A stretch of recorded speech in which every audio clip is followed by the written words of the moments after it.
mic is muted.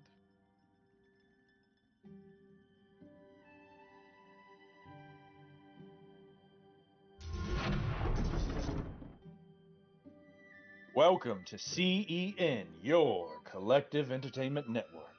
I'm your DM John, and I'm joined this week by my wonderful players, actors, reporters, Rose, Mason, Nost, Brian, and Ray, as we go into an ongoing report where the heroes of the Heartlands find themselves trapped deep within the complex of the Oracle Versi. As always, if you like what you see and you want some updates, give us a like, give us a subscribe, ring that notification bell, and help us against our ongoing boss battle against the ultimate of BBEGs, the YouTube algorithm. With all of that in mind, let us begin this week's Odyssey of the Dragonlords.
The Island of Time is a place where reality bends and shimmers like the reflection of a dream. The eternal night sky stretches endlessly above, a rich tapestry of stars that pulse and flicker like the heartbeat of heaven. Dynemys steps off the obsidian rock, his bare feet meeting the smooth, cool stone. Each step echoes in the stillness, reverberating through the mist-laden air.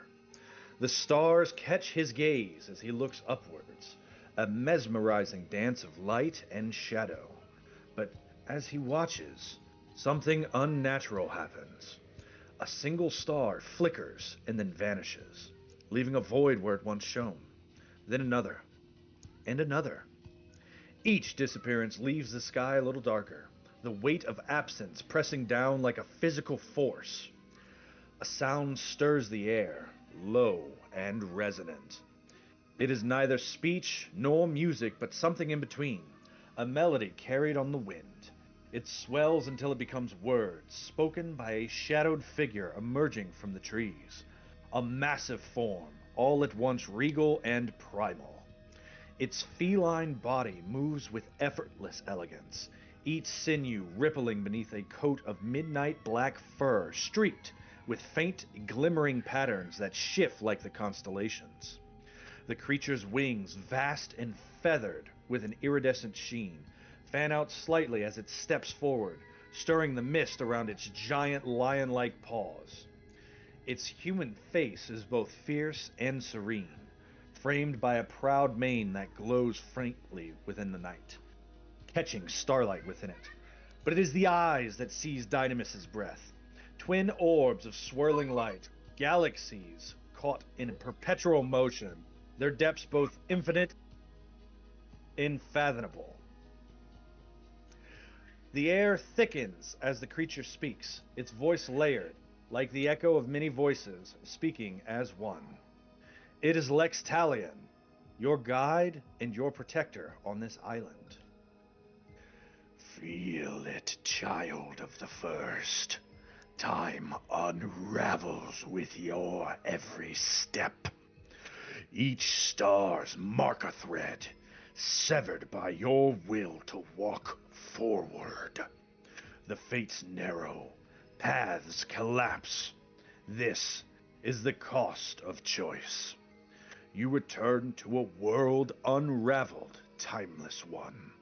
You carry the weight of what was and what must be. The Sphinx's paw stretches towards the water. The waves grow still, forming a mirror that reflects not the present, but visions of the future. Dynemys, you see flashes as the sound of the Sphinx's voice lingers and the pool before you begins to ripple unnaturally. Images flicker across its surfaces, refracted through the liquid light. A queen crowned with a radiant halo, standing victorious over a field of kneeling figures, her hands filled with scrolls and parchments, and a lyre.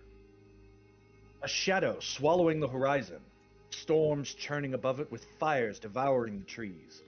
And then a pale, featureless road, eerily straight and shrouded in mists of muted azure, stretching endlessly into the void, leading into oblivion.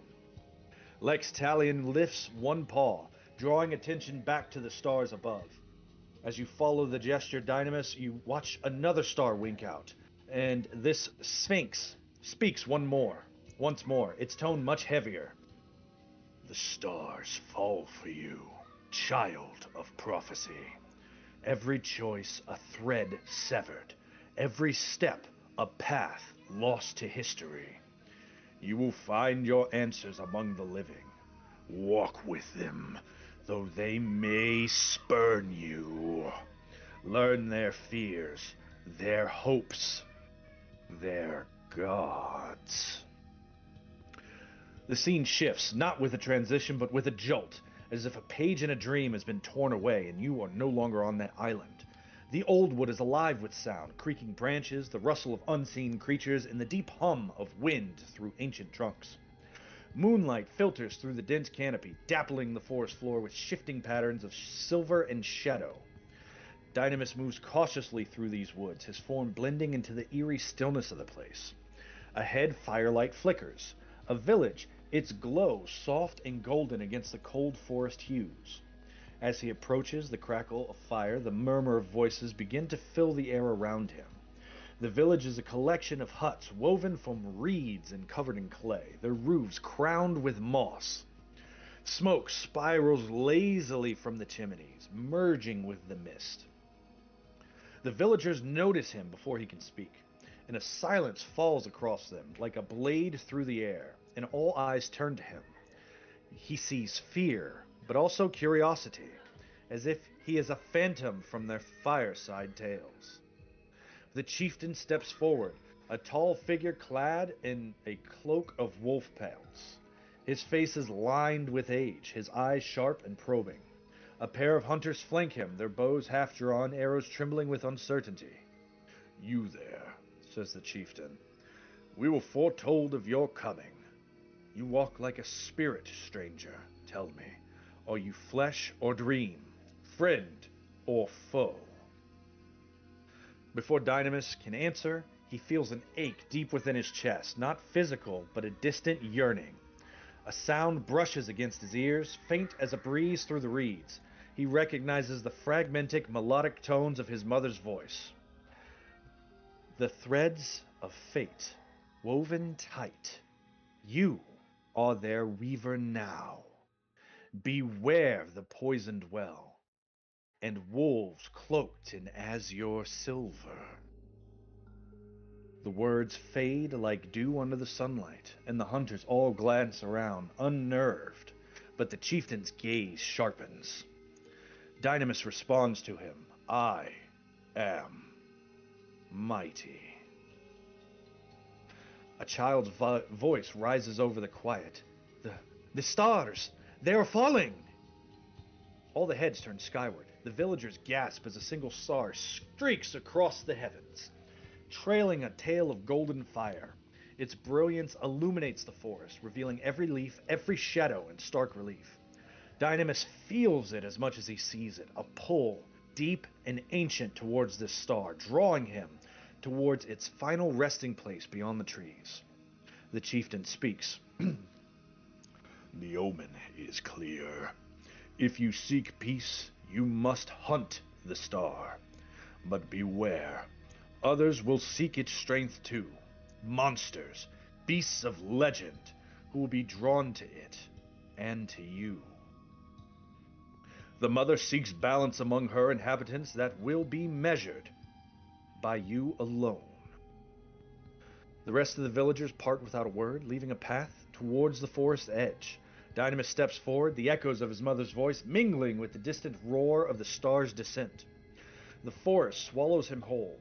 Ahead lies his destiny, written in the vanishing stars and bound by the will of a timeless slayer. These misty visions fade as we focus back into the Temple of the Oracle, and Dynemys, you refocus into the moment. Would you like to give us our week in review?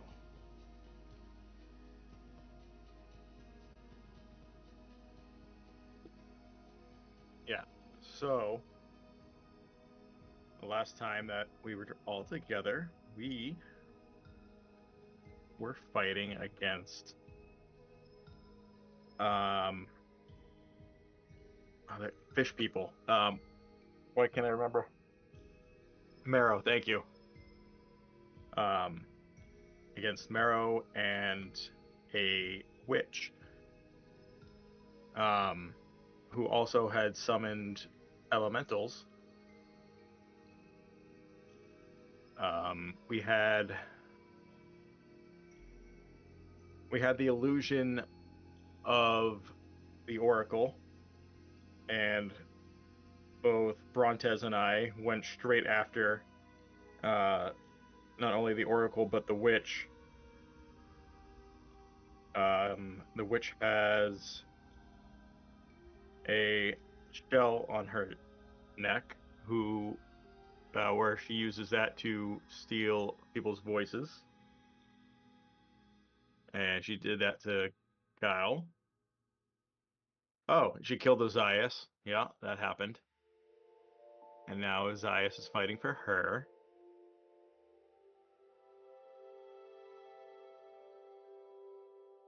And I choked the shit out of her.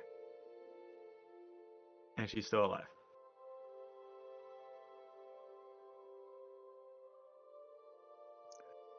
Pretty much. You guys are in the depths of the Temple of the Oracle, which has been overtaken by the forces of Sydon, led by a sea hag by the name of Helica, who is known as the Animagus, who has a penchant for breathing life into inanimate objects, including, as you have found, the corpses of your friends. With that in mind, Helica, the Animagus, seizes the initiative, and she chooses to take an action.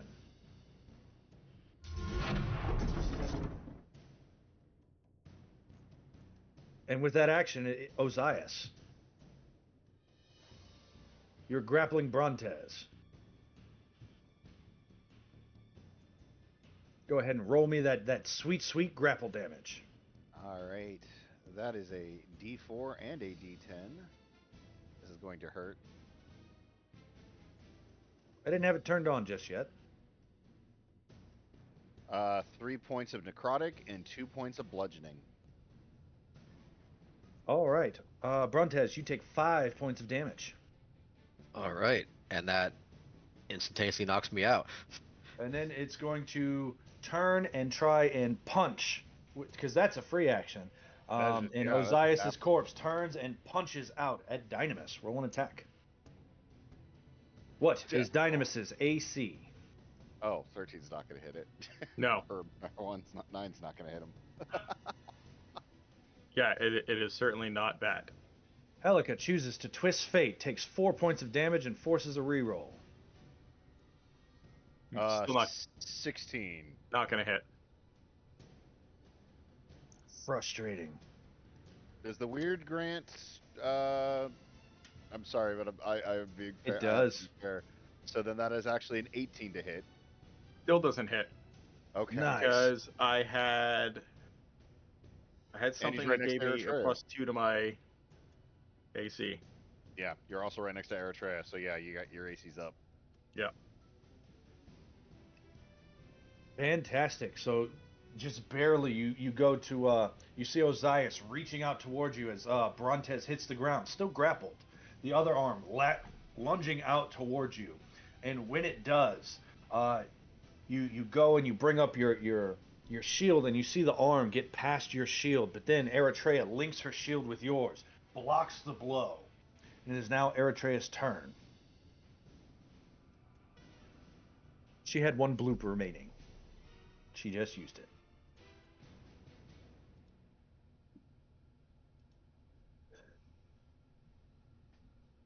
If you all happen to hear a very angry 2-year-old in the background, I apologize profusely. She's a 2-year-old. Hey, there's a puppy. Oh, you're fine. I deal with that plenty of days. Can't hear you, Rose. I'm talking. She to wasn't. Tom. She was Okay. talking to the baby. Okay. couldn't She's tell. crying for her dad is all. And Dad shall respond.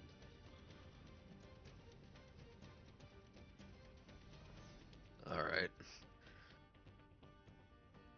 Alright, she's making 2 weapon attacks against Helica.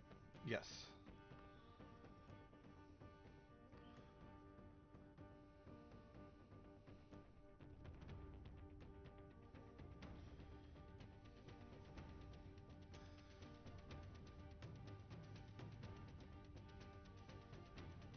That would be.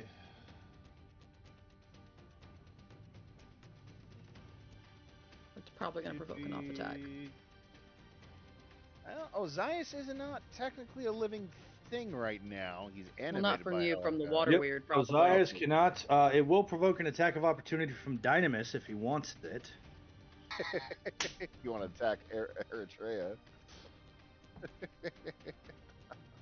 The water weird will absolutely attack with a 9. All right. I mean, the Now bright side, I can. the bad guys are rolling bad today so now far. I can see Helica, right? So now I can make my attacks at her. Yes, go ahead and make your roll. I would like to use my inspiration on one of these just in case. Oh yeah. That'll get you advantage on the first one.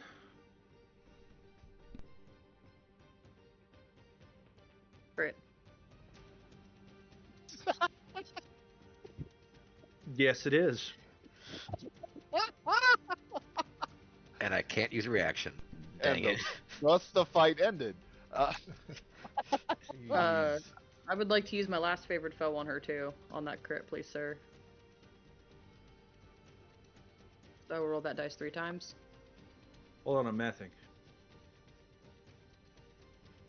Okay.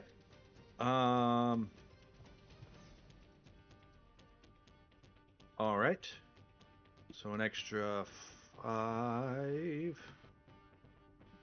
She's still up. I like this music. It's good. Then I got my 2 Whenever bonus- that happens, you see that she melts into the water around her. Do that more than once? 150. She had a phase change. Oh. Yeah. Can I track her with my favorite foe? I don't know if favorite foe works that way. I thought that was just Hunter's Mark. Mm-hmm. Does it work that way? Give me some text.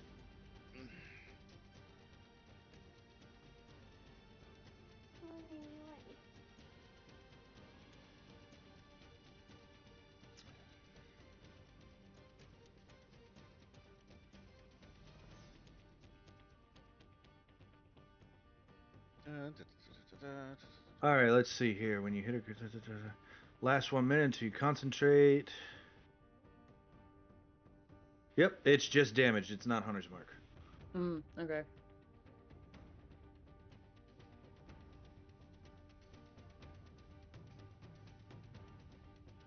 Alright. She's gone weird mode.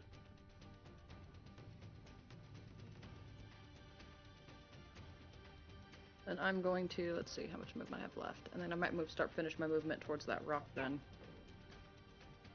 All right. Anything else with your turn? Yeah, I was saying I was moving towards that rock with the rest of my movement, and then I'm probably from that Yeah. rock going to try to hit the water weird then, since that's what's left that I can see. Fair enough.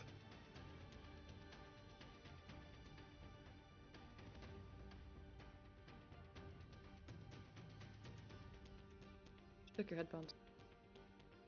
Yeah, I know. I saw.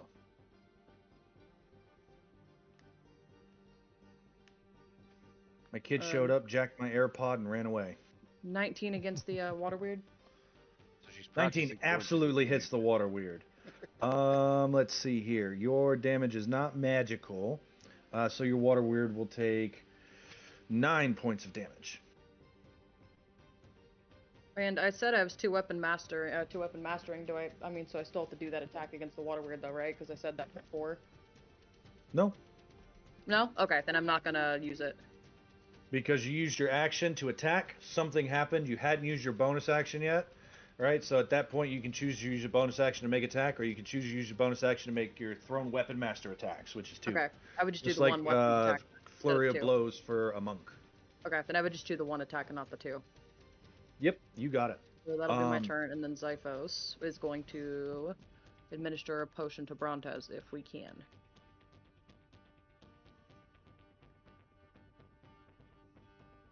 Yeah. So If he Zyphos goes up flies to him. over. Restarting, Let's hold on. see. Zyphos goes to fly over. Whenever he does, the animated objects next to him, death by tokens, reaches out to attack him with an attack of opportunity. Gets a nat 20 and deals 6 points of damage to Zyphos. He's Non-magical bludgeoning.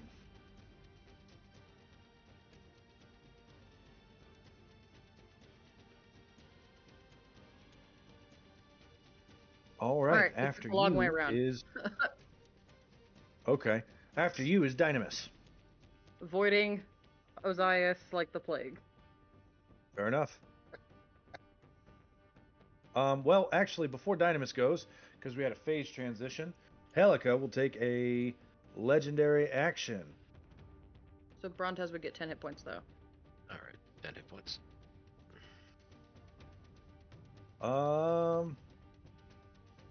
In that case, Brontes, make a Constitution saving throw. Oh boy. Ooh. New phase, new tricks. New base, new tricks. You take 5 points of cold damage, and your speed is lowered by 10 feet. Ouch. And actually, you will take 2 points of cold damage, and your speed is 0. I'll only take 2. Okay. All right. He's still grappled by Ozais puppet, right? He is. Okay. But now it's Dynamis' turn.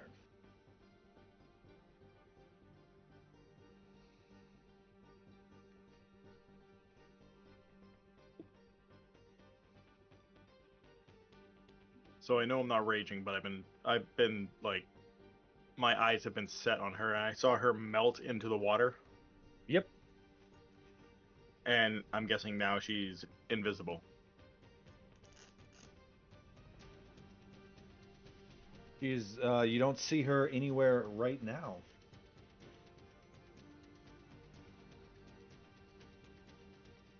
But I will say, last time she had a phase transition, she vanished until the start of her turn when she popped back up. She did see that.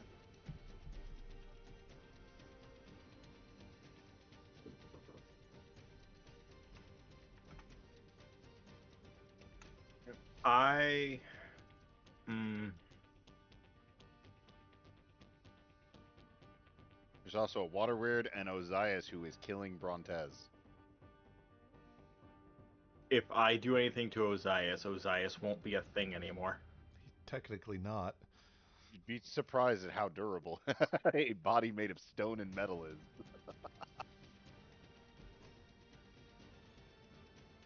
I would like to move up to next to where she was and attack where she was. Essentially, I guess attack All right. water. Yeah. She's you saw her in this space last, and that water weird has already used his reaction, so he can't take an attack of opportunity for it. I'm on the right layer. You can see that arrow, right? Yeah. Yeah. Yeah.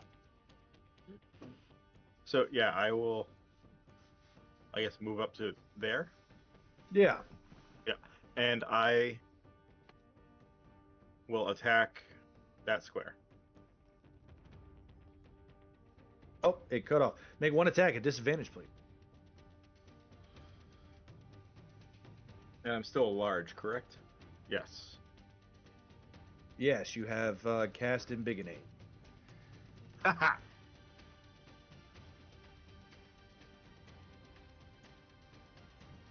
Oh, geez, a 20 at disadvantage. You smack the mess out of that stone. There's nothing in that square. Cool. Bonus action, I would like to drink a potion. All right, if you got it, you can use a potion, and it will be 10 points of healing to you. Fantastic. All right, next up after you is the Water Weird. This one right here. Hey, oppa. It has blindside, so it will try to attack. Straight roll. An 18 will not hit Dynemys. Ozais is dead. However, at the end of that Water Weird's turn, Helica is going to use another legendary action. And when she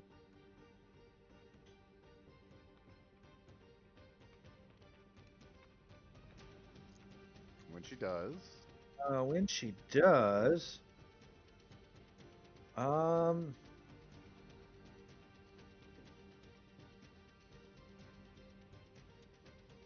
she casts Magic Missile. And you hear Vercy's voice yell out, Magic Missile!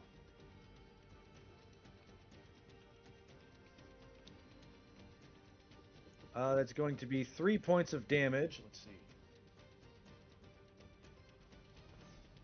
9. So 9 magic missile bolts rise up out of the water, swirl around, and start crashing into folk.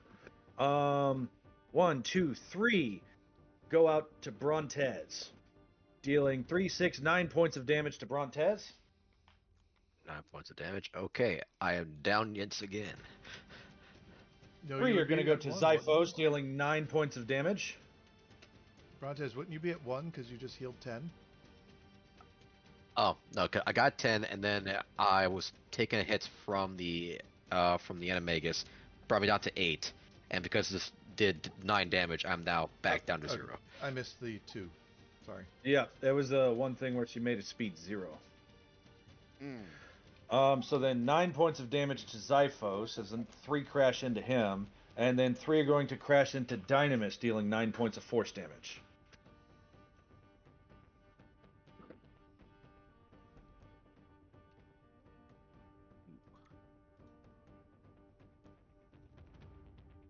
All right. That brings us to the other Water Weird. The other Water Weird doesn't like that Eretria hit him, so it's going to rush up to her and attack.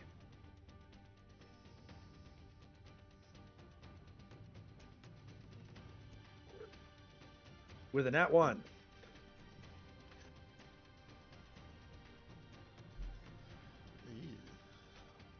Yep.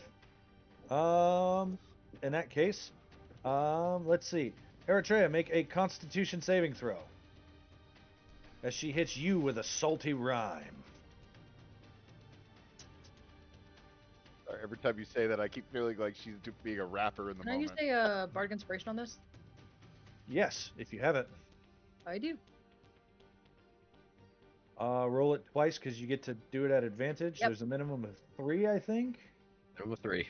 So 4, so 12. 12 fails, you take 5 points of cold damage and you're 10 foot slower. That's fine. I got a range. Hey, we appreciate the happy holidays wish. John Ascari, we're happy to have you. And I hope that you had great holidays too, buddy. Thank you for tuning in and being a loyal viewer of CEN. You the man. Speaking of you the man, Helica pops up on her turn.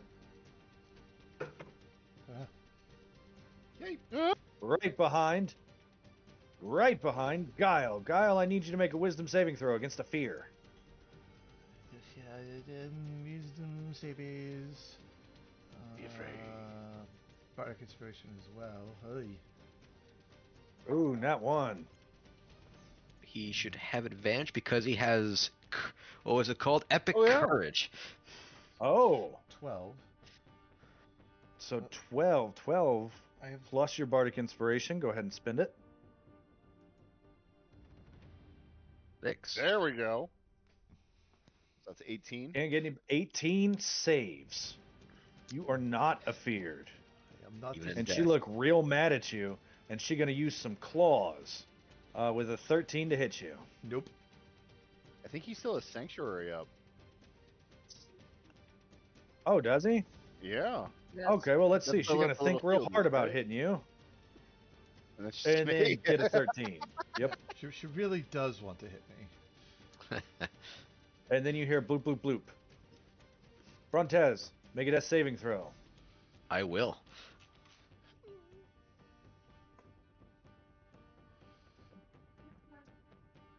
Ooh. That's a 5. Okay.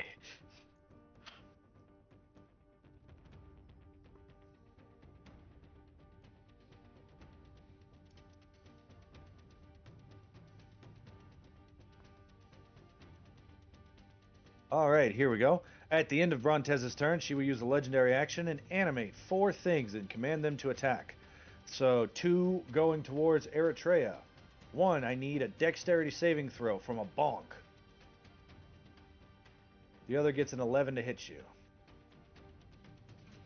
Oh! You have disadvantage on your next Oh. attack roll, and you deal half damage. Wow. Ooh. Ooh. As this thing just whacks you square in the head, and you see stars for a second. You get hit with the flat part of a butter knife. Ow. So that's 1. That's 2. 3 is going to go up to Geil and attack with 1, 2, 3.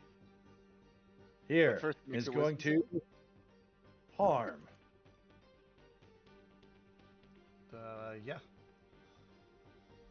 17 to hit for 4. Alright. And the last one is this group. Brontes, you take a failed death saving throw as Ozais deals grapple damage to you. He can't deal more than double your hit points, so you're not going to permadie. And then he rolls an attack roll against Dynemys. Okay. 21 to hit Dynemys. Yes. 13 points of bludgeoning damage and 4 points of unresistible necrotic damage. I can't see through this water weird, can I? Unresistible, huh? Yep. Unresistible. It doesn't matter. The 13 brought me down anyway. I'm down. Oh no. In that case, you will shrink. You will enshrinkinate.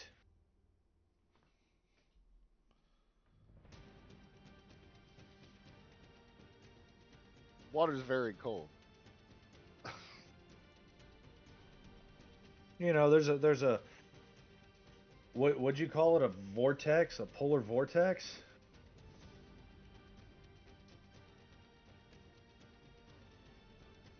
But yeah, that is their turn. Next is fish folk. Fish folk cannot see in the dark, so they're going to make attacks at disadvantage.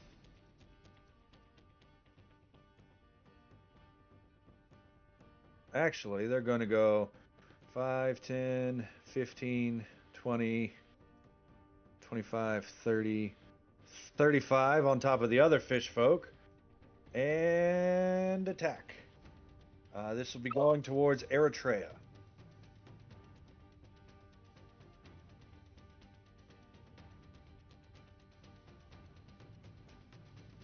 All right, come on. Roll. Roll. Here we go. We've got a bite and a harpoon. 22 and a 10. 22 will hit. That will be 12 points of piercing to Eretria. As this guy stabs out with his harpoon, you sort of twist and raise your leg, stomp the harpoon down, but when you do, you lean forward a little too close, and he slams those jaws down on your arm. This one attacks at disadvantage, because he can't see. An 11 will miss, and a 16 will miss. That brings us to Dynemys' turn. Dynemys is concentrating on something. Sanctuary. Sanctuary. Sanctuary is not concentration. I don't remember what it is. Oh no, I that's didn't what I write it down thought this it was. time.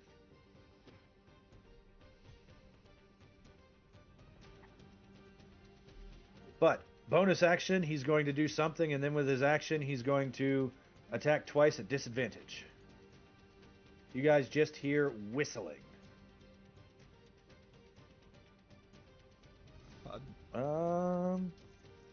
Let's see. 12 will hit. So that will be 8 plus 17 acid for a total of 25 points of damage to this thing. Ouch.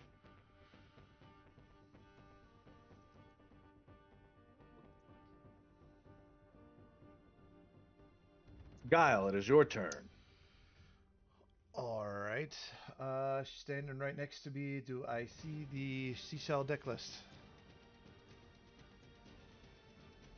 You absolutely see this glowing seashell necklace. It just started glowing when you heard her call out magic missile and you saw them all crash. Would Geil know that this thing is itself a magic item? Whether or not it's a magic item, it looks magical right now. Because he ponders if he can break it. It looks like it can be smashed. Cool. He'll reach If out. it's taken.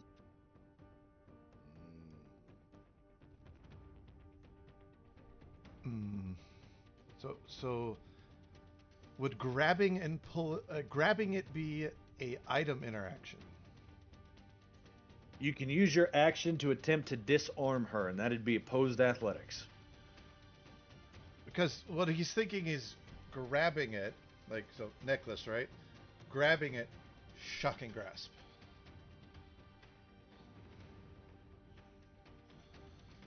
Yep. Give me that opposed athletics if you want to try and grab that necklace.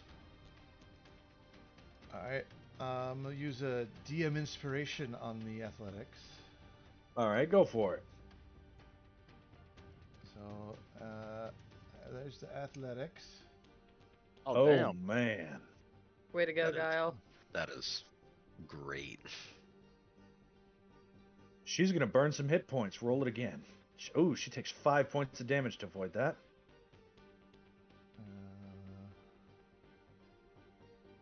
That would bring me down to 2 inspiration. Can I use another one? Yeah.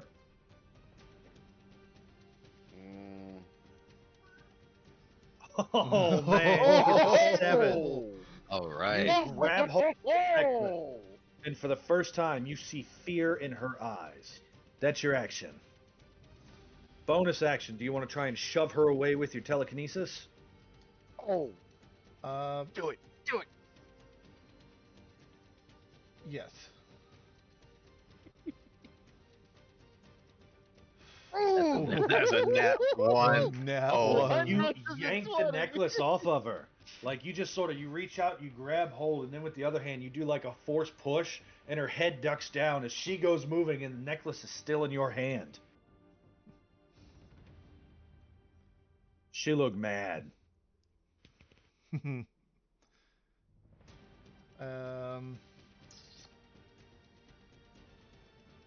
Oh, there's no place to really go. Uh-oh.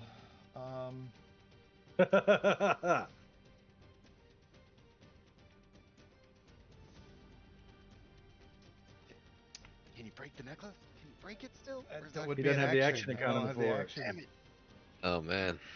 And I He's use got to my run for a round. Yeah. Hold it up. Just hold it up for Eretria. Is the would the John is shaking his head emphatically no, but not in the way that says that that's a bad idea. I was gonna say on my turn, I was gonna maneuvering attack so Geil could run away without provoking an op attack too, so he could run 30 feet away from her, Okay. so he could get as far away as he wants. Yeah, well, she's pushed away from me, so all I have to do is survive the utensils. Would they be considered tiny, like I could move through that space, or do I have to go around? You could. Okay. They're diminutive. Alright. It's just a couple floating forks and stuff. Huh. Don't go near Ozais. Yeah. Remember, Ozais is the enemy here. There's... Eh? Yeah, I'm gonna move I'll to... cleanse the bones from your thighs. I'll make bone broth out of your fingers. You know, there was a story about this growing up. I'm now the Hansel knows Gretel, thank you. And he Comes leaves. a Dynemys. All right, death by tokens. Let's see what happens. 21 for 5. Alright. I think the only person who's really taken damage from these utensils is poor Geil. Yeah. Oh, wait. He might not take this damage. They have to think really hard about damaging him, right? Yeah. Oh, wait, no. Sanctuary's over because you grappled. Yep. Yeah. It's technically Never mind. attack. It's an Yep. attack. Yeah. So, oh well. Oh well. Oh no, Geil has no hit points. I changed and I fixed it. I'm sorry. No health bar at all. I'm invincible. Geil has evolved beyond the use of health bars. I now operate on health milestones.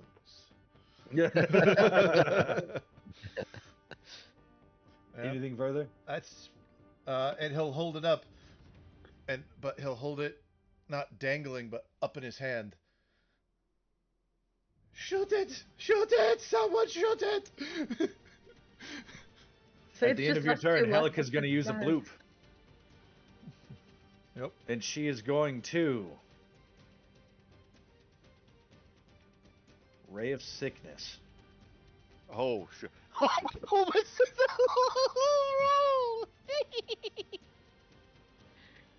And it goes wide. Oh. Oh, man. Oh, He'll look back at her and go, "You missed! It's up here! Hit here!"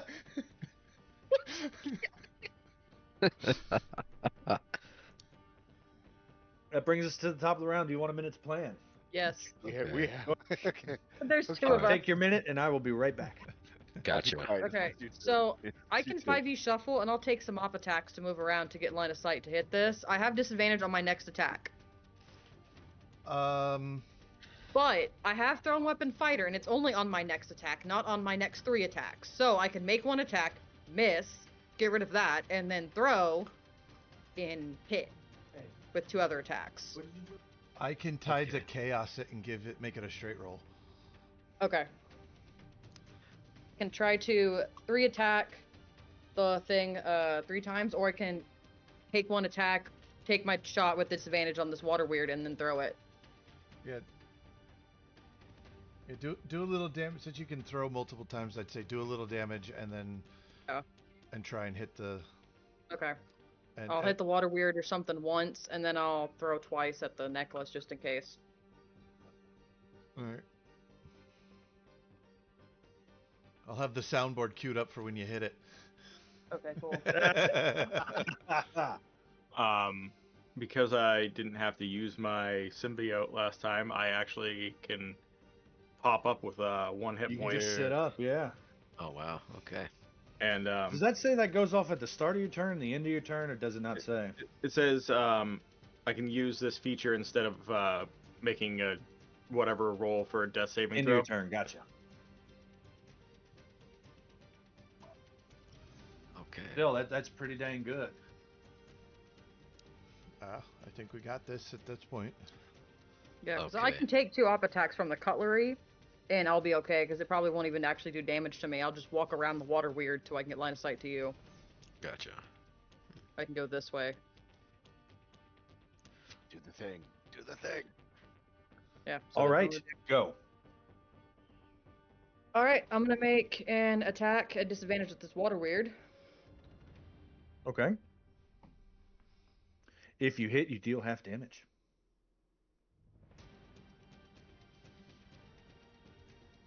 17. 17 hits. You deal half damage. Half of 13 is 6. It takes 3 points of damage. That will be 1, 2, 3 attacks of opportunity. At I'm plus still- 2, 4, 6. Yep. Okay. Yeah, because the marrow. Nat 20 for 6 points of damage from the cutlery. A 26 for 6 points of damage from the cutlery. And then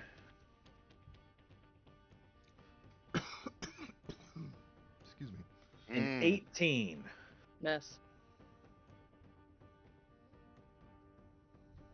Now that the disadvantage and everything is gone, because it's only on my next attack, Drawn Weapon Master at the necklace twice. No, no, no, no, no, no.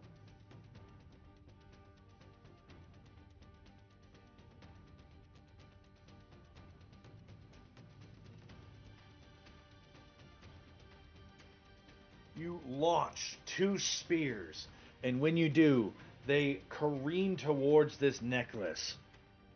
You see Helica reach out, crying, "No!" And they crash and break into the shell. The first one hitting the shell and cracking it, light spewing out from the crack. The second one hitting the crack, and it explodes in a bright ray of light. Geil, I need you to make a dexterity saving throw. Using my reaction, I'm gonna give advantage on this using my encouraging rally.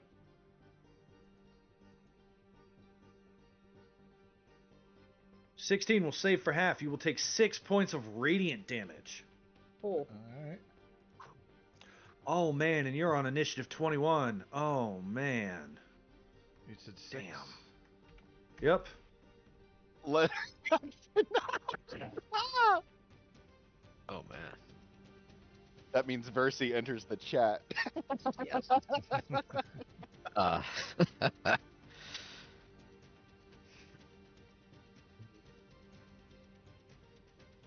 Can I make can I spend a thing to make one of these a maneuvering thing? I mean, what maneuver are you gonna do? Oh, the maneuvering attack where your ally Yeah. gets to move? Go Yeah. for it. I would do that. So I'm gonna add a D8, but it's not gonna do any damage because it's already broke. Yeah. And then Geil gets to run away more. There's still where to run to. I was gonna choose Versi, but I mean that works too. Oh. Can't see her. Okay, then yeah, I'll choose Geil, so he can hide wherever he wants to go. He doesn't know where to go. Further away from you seems like a bad idea. Closer to you seems like a bad idea. You could hide in this corner, really far behind me over here, or into the fog cloud that Dynemys is in. Yeah, but yeah, we could go that way. Yeah. Was it? Or behind Dynemys' corpse. You have to go by the puppet. Oh. Puppet can't make her any reactions because I'm not a living thing. Yeah, but I'm not a Yeah, that's creature, I'm true. an object. But it puts me too close to with 8 hit points. Oh, then yeah, right. You can run into the fog You're cloud in then. walking distance of Ozais right now. 2, 3, 4, 5, and yeah, 5 right there, and behind the marrow or ducking down there. Yep. All right. At the end of your turn, Helica's going to. Oh man. Oh man. She's so mad. Yeah, be mad.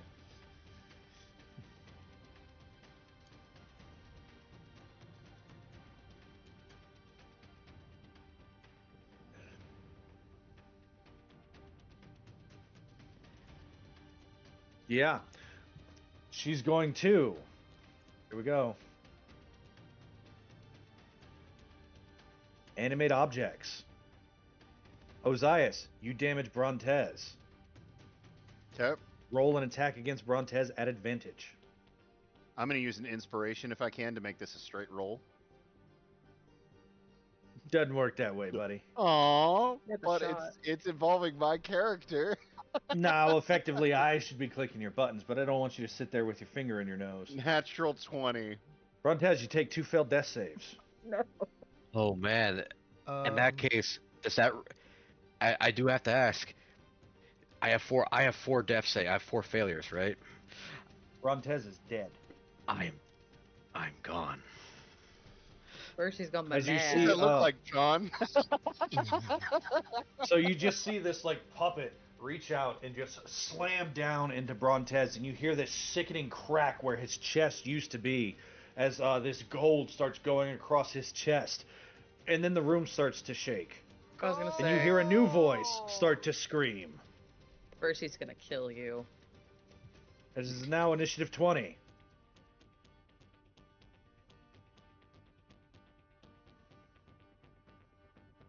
Oh man.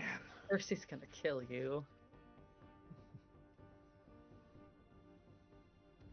As she casts Magic Missile, each one does a d6 plus 1 damage because it's Versi. So 5 times 9 is... She deals 45 points of damage. 3 things on the board is 9 missiles go to the Water Weird, who is now bloodied. 9 missiles go to the Marrow, which is now bloodied. And 9 missiles go to Helica, who casts Shield.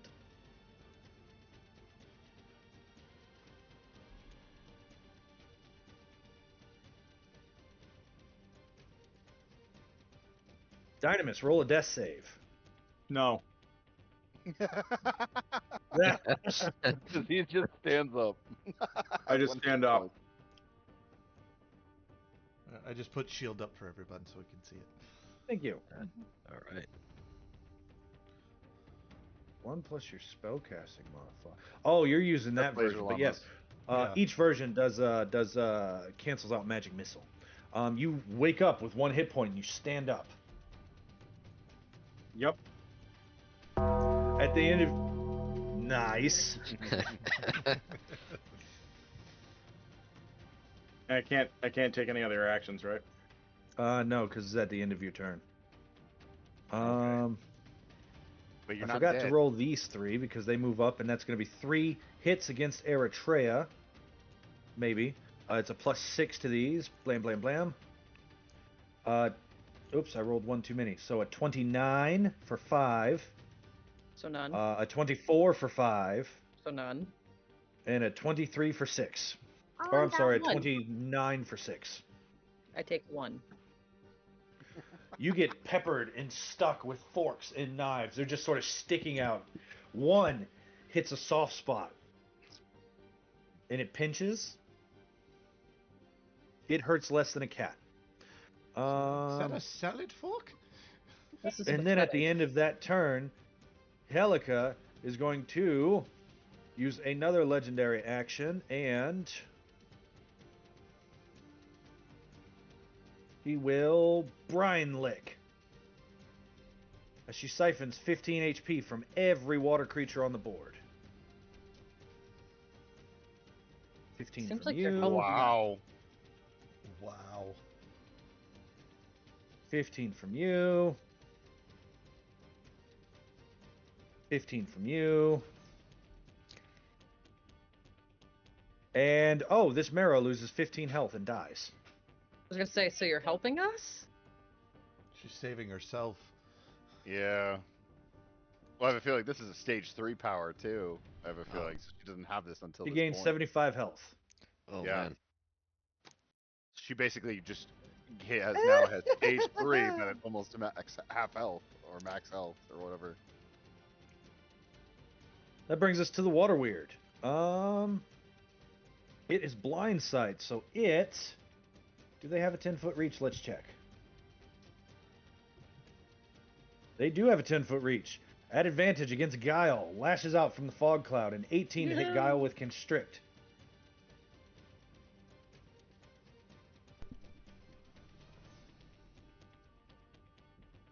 Geil takes 14 points of bludgeoning damage and is grappled and pulled.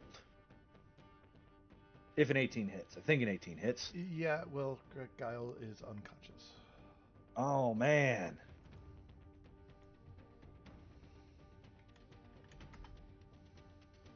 Does your reaction thing let them make him re-roll or anything? I could give him disadvantage, but that would still hit me.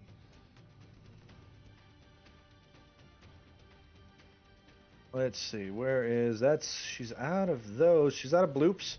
That brings us to the other water weird. The other water weird sees Eretria and is going to attack with a +2/+6.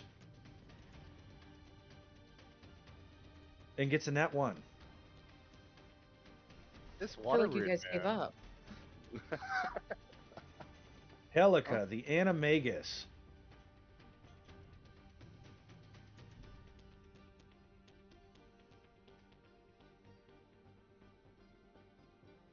Let's see, what's her speed? She starts running straight towards Eretria. Getting right outside of melee range.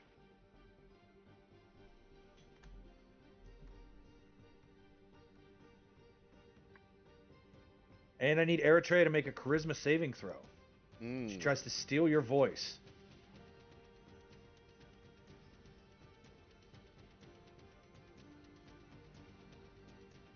I'm good at charisma. You see as she like sort of reaches out and her eyes glow, and you see another seashell necklace start to form around her chest where the amulet was. But through sheer force of will, you reach out and grab the voice stolen from your throat and jam it back in. And that necklace does not reform. Brontes is dead. The Marrow is going to multi-attack against Eretria. Bite. 21 and a 31 to hit. 31 hits. 31 for 9 points of piercing damage. You can't get any closer to him, so he can't really pull you.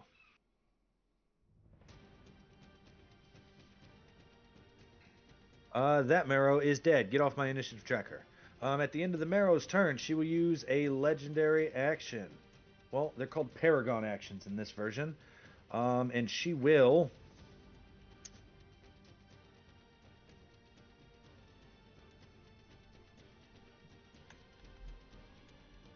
shoot at Dynemys.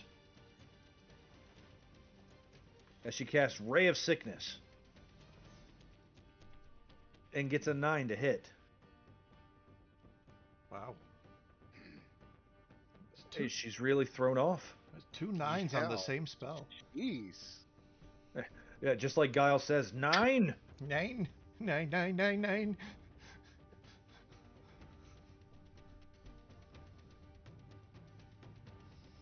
A 12 and a 19 for Dynemys. Both of those will hit. And he will deal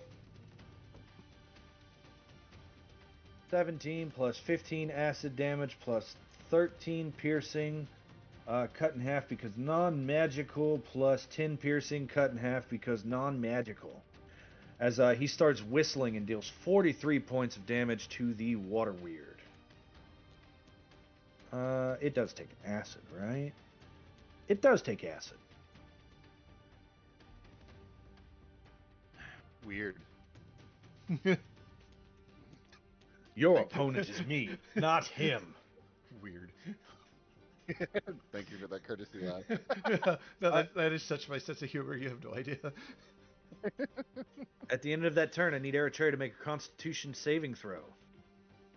Actually, no, she's going to shoot one more time. She's going to shoot at Dynemys again.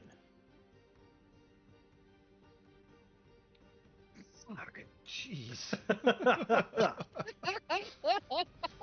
The GM is mad at their own monsters. Yeah.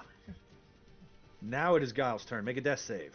I think She's out I'll of use my boots. birthday natural 20. You wake up with a 1 hit point. What would you like to do? Cast Chaos Bolt. You on are her grappled by this this water weird. back. That might not work well for me. I'm going to use my big spell, the one I got, Chaos Bolt, and I want to shoot the hag.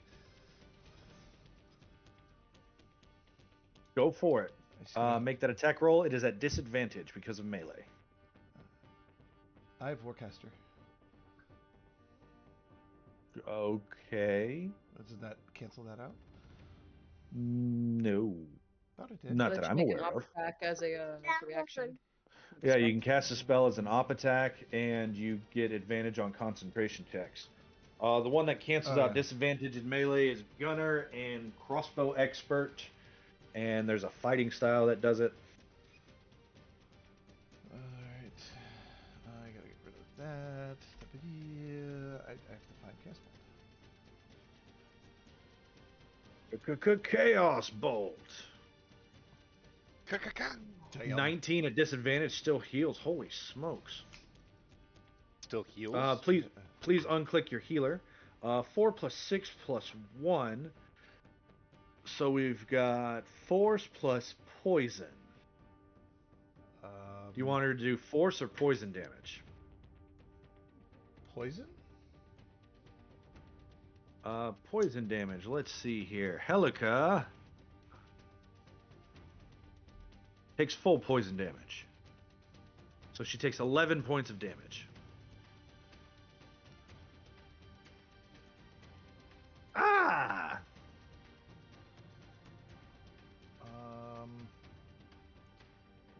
Can I bonus action drink a potion?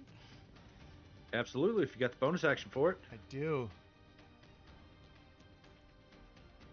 That's plus 10.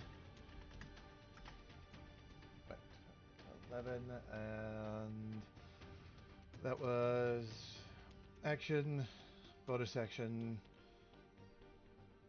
And you're grappled, so you got no movement. I got no movement. That's what I got.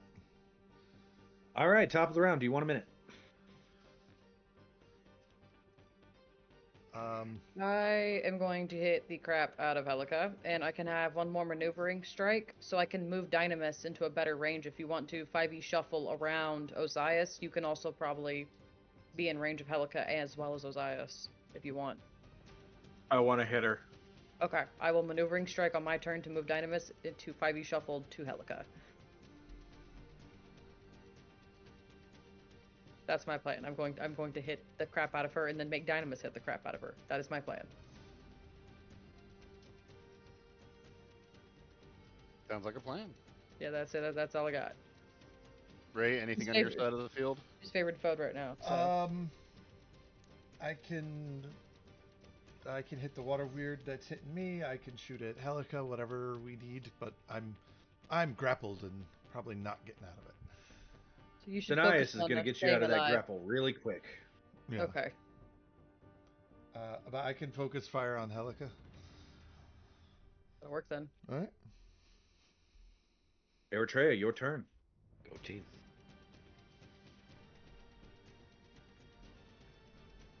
Siddhartha. 22's going to hit for damage. Let me roll Let me check favorite her foe. resistance. Because I had favorite foe Yep. up. She had a phase shift. It purged. Okay. That's why I hadn't have you make concentration checks this whole time. Okay. So that's going to be 17 with the first. A 14 is going to hit with 15 with the second.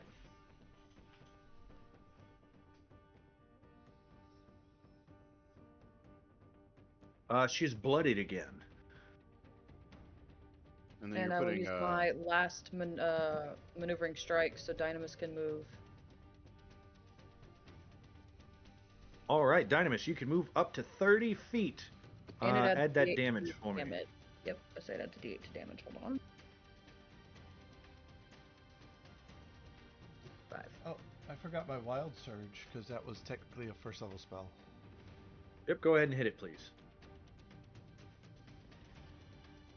Whew. Oh no. Very close. All right. Eritrea's turn is over. Versi's turn. The entire temple shakes again. And you see 9 bolts crash into Helica, each dealing 7 damage. Jeez. And Helica takes 63 points of force damage. Oh. Yes, you move right now. Oh no. No, no, no! Dynemys.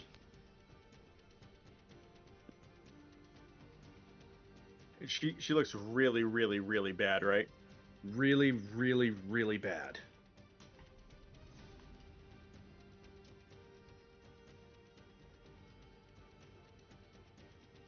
So I asked for a very specific reason. If I hit her, I'll more than likely take her down. Probably. All I can tell you is that she's bloodied. She's not looking good. But you did just see her get pelted by 6 or 9 incredibly large missiles of force. All right, I'm gonna throw everything I absolutely have because I only have 1 hit point, and this is the last thing I think I'm gonna be able to do before I drop.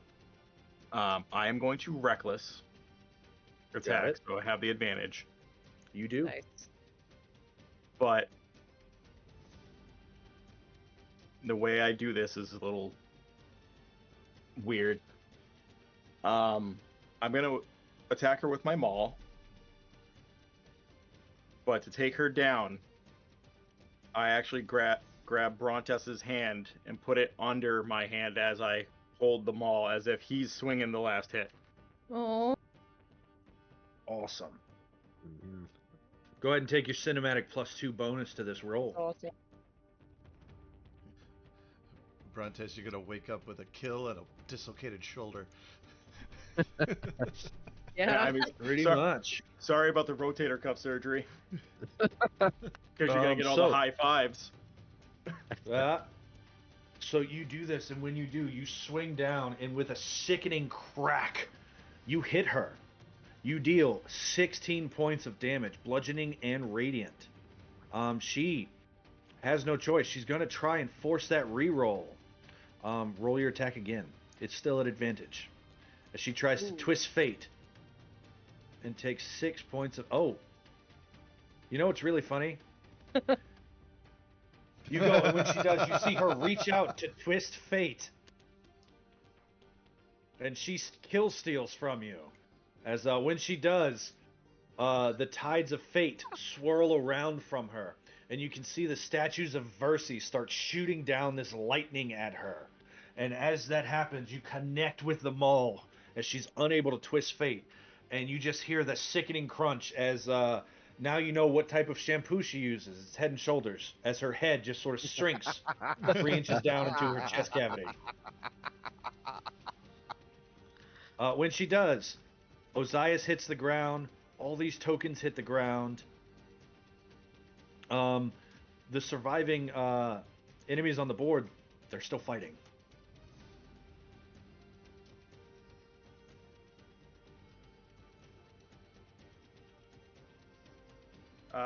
With the last bit of my action, I'll let Brontes down gently, still holding my maul. You got it.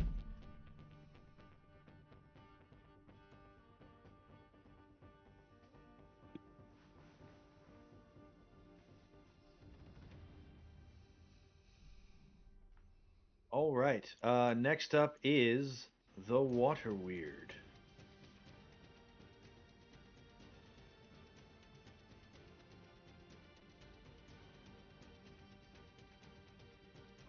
One second. There we go. Which Water Weird is it? It is this one. Blam.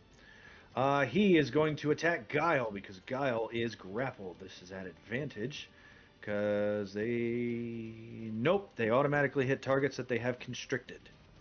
So he just starts squeezing. Geil takes 13 points of bludgeoning damage. Good night.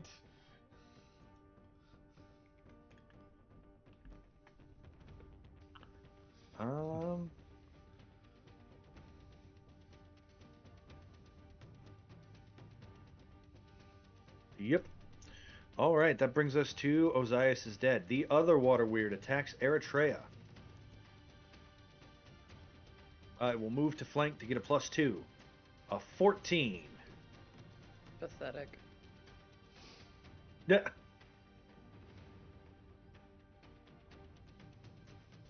Helica makes a death saving throw. Oh. Close there. And Helica is dead. Brontes is dead. This Marrow attacks with a +2. I will get the glory of Sydon with a 14 and a 26. Yeah, you actually hit that time. For 6. Yeah, almost.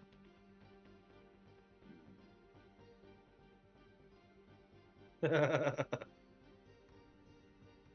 almost good.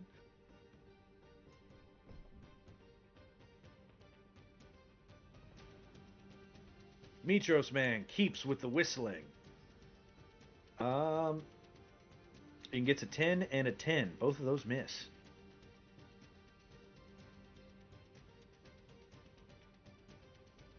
With his movement. Yeah, a cord lashes out and sticks to Geil and drags him 40 feet. 5, 10, 15, 20, 25, 30, 35, 40. Yeah. Geil makes a death saving throw. Eretria. I'm going to attack the Marrow, and he's my favorite enemy. 29 to hit. He sure is. 29 does hit and deals 18. 18 points of damage. Oh, that's enough. Cool. With my Septine Warmonger attack, I'm throwing it at the Water Weird. Okay. That's the great. one you can see or The one I can see. Yep, that's gonna hit. That will be 25 and 6. No, it's an elemental, so 25 and 2 is 27 points of damage. With my bonus action.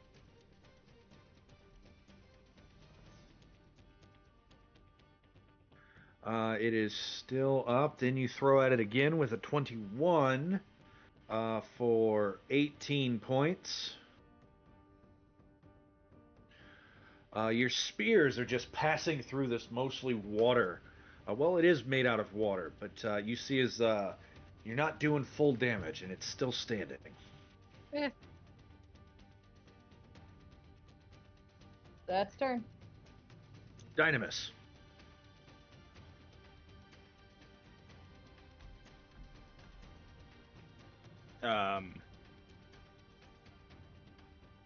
I will. Yeah, I'll do that. Move here. And I'm going to grab the water weird and I am going to throw it against this wall as hard as I possibly can. All right. Make your opposed athletics check. She's going. Yes.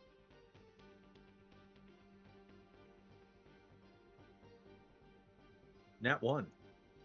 Go ahead and roll your improvised weapon.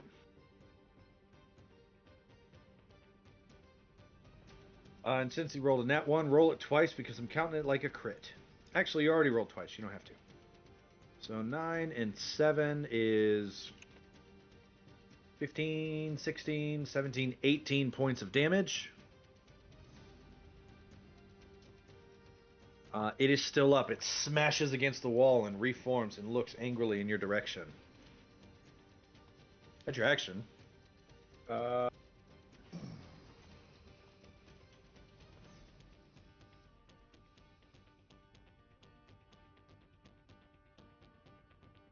can't do anything else because I don't think I have any more potions on me.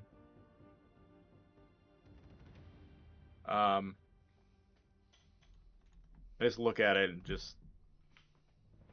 I just say I'm tired of burying friends. No more graves, no more goodbyes. All right. After you use this water weird, it attempts to attack Mitros Man and misses. Ozais is dead. This thing is going to surge forward to attack you back. It's going to throw everything it has into this attack. Gets a 23 to hit Dynemys. Roll your vigilance. 28's going to hit for 10 points of damage. It's still up. So Dynemys will get hit for 14 points of bludgeoning damage. I'm down. Minus 14. There we go. All right. Brontes has died. That marrow is dead. Get off my initiative tracker, punk.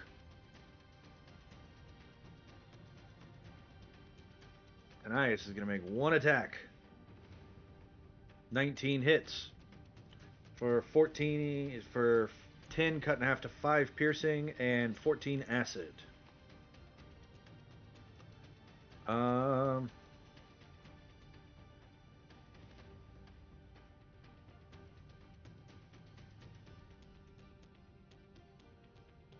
then he does something with his bonus action with his hands. No. Geil, make a death save. Eretria. We're on the tail end of it now. Most everybody on the board is dead. Or dying. You look over and you see an arrow sticking out of the neck of Ozais. You see claw marks crash down and across the face of Brontes. You see Dynemys choked and drowning on the ground. You see, holy smokes, you see Helica, your dear ally whose skull was crushed by a rampaging somebody. And you release a guiding bolt.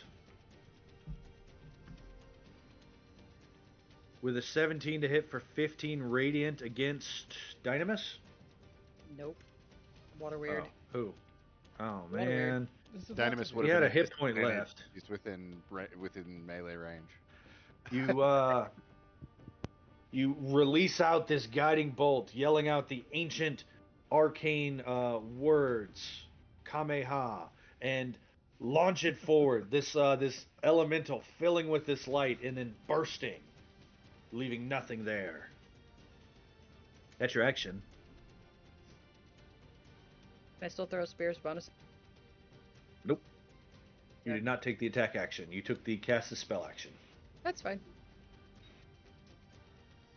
Dynemys, make a death save.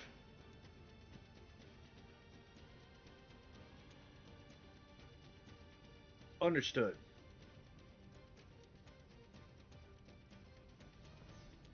(23) is Mitros Man AC. Takes 14 points bludgeoning. Can I vigilance that? You can't see it because it's in a cloud. Ozais is dead. This water weird is dead. Get off my initiative tracker, punk. Dynemys' turn. Dynemys is grappled.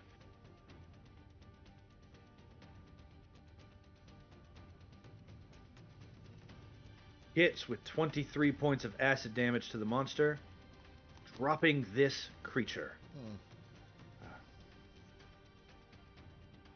was about to ask if This you will needed help, fade, and he will 5, 10, 15, 20, 25 over to Geil. And before he does, you see one of those whip cords lash out towards Dynemys and drag him to Dynemys. 40 feet to Dynemys. 5, 10, 15, 20, 25, 30, 35, 40. Hey, that would have brought him right up to him, too. And then he would have, object interaction, grabbed the corpse by the ankle and drug him through the ground.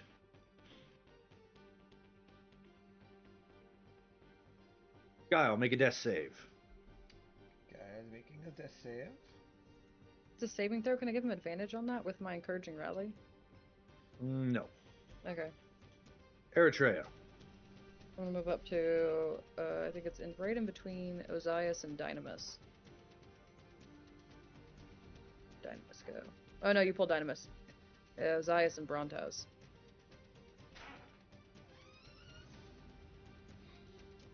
And then it's an action for Goodberry, I think. It is. Ozais has been on the ground longer and not moving, so I'm gonna give it to Brontes. He's dead. Yeah, they both are.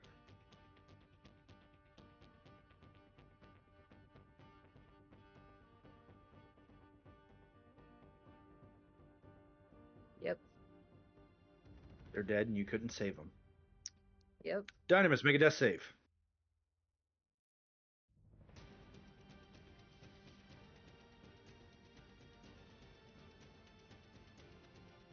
Uh-oh.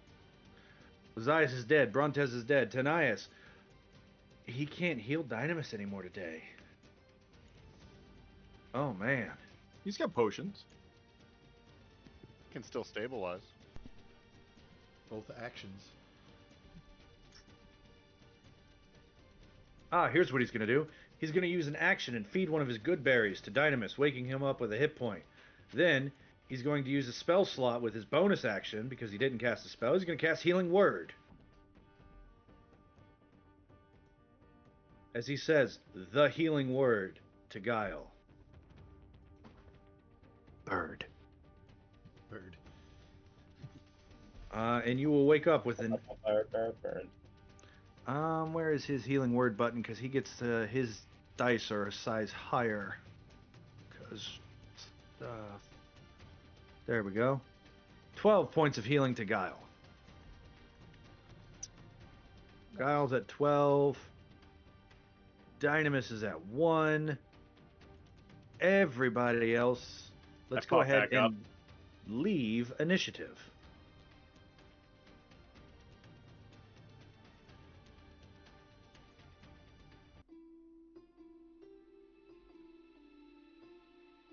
The din of battle fades, and running down the stairs, you see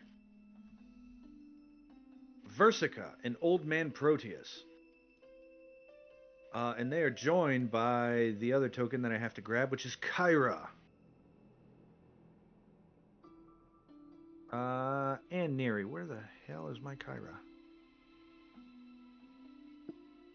My Kyra.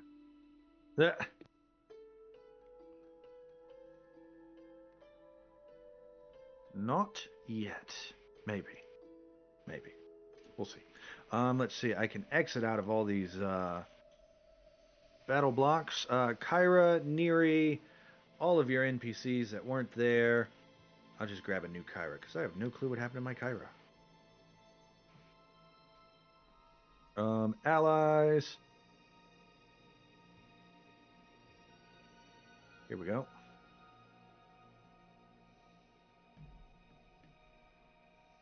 But they all run down, and Kyra, seeing what's going on, you see her eyes get misty as she walks up. Dynemys is... Geil, has he healed you as much as he can today? Oh, that was his last spell slot, too. Or no, he's got one I think more. he's done it twice today. Let's see. Your token says he's done it 3 times. What's your con mod? Then no, he can't. Okay. And you got the big one.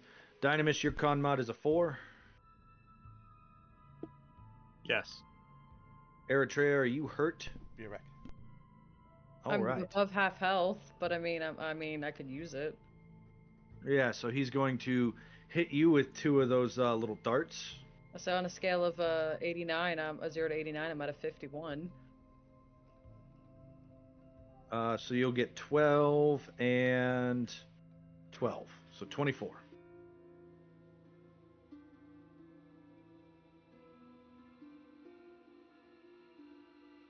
But they rush down. Proteus and Versica first, and then shortly after... I don't want the rug. Let go of the rug. Shortly thereafter, they're joined by Kyra and Neri.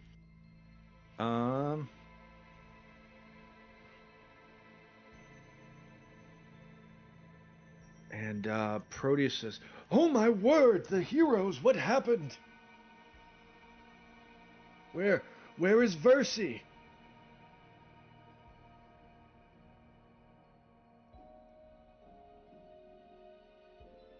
Miss? We don't know. Oh my goodness. Is that Helica? You killed her? Yeah. I didn't know that you were strong enough to defeat and murder the foul witch Helica. I point to Dynemys. He is. Crashed her skull in. Oh my goodness. No. When you do... That honor went to Brontes. Where is... Oh no, Brontes. My friend. My brother. And he cradles Brontes in his arms. After you claim whatever treasures this witch has, I will sacrifice her body to Versi.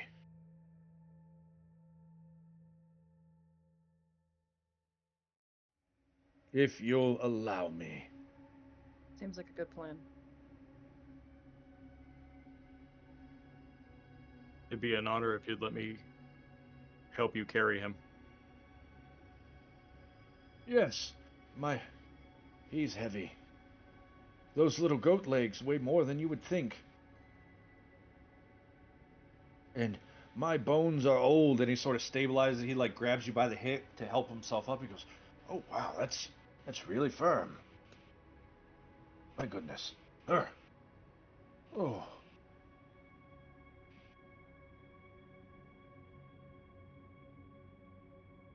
Somberly, you pick up Brontes's body, leaving Ozais in the mud. I sit with those eyes. I'm like right next to him. Neri glares at you as she approaches.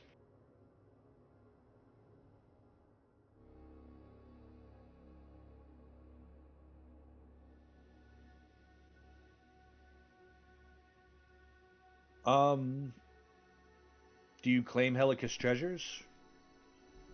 I guess the only one left is Geil.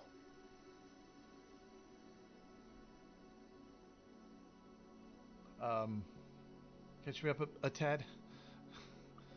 Dynemys is picking up Brontes's body with Proteus, the head acolyte, the old man from the top. Him and Versica came down. Ozais is being fawned over by Eretria.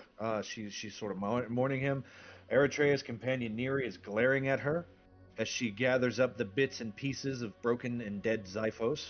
That's what Geil was actually going to want to do. But seeing Neri do that, he's going to go over to Eretria and put a hand on her shoulder. And Proteus had said that he was going to sacrifice the corpse of Helica to Versi after you claim her treasures. Geil go over and claim the treasures then, so that way he can get that done. Okay. She carries a single black pearl worth 100 gold pieces that may or may not be a spell component. Alright. And she has a letter. What does this letter say? I am so glad you asked me. Allow me to show you. Blam! Helica, I bid you now make good upon the oath of service that you once swore to me. You know the secret ways through the forgotten seas to the cave where my daughter dwells. Find her, bring her to Praxis unharmed, and I will release you from this oath. And it's marked with the holy symbol of Sydon, which is what that eye is. Let me switch the camera so the people can see. And it says, Sydon, Lord of all.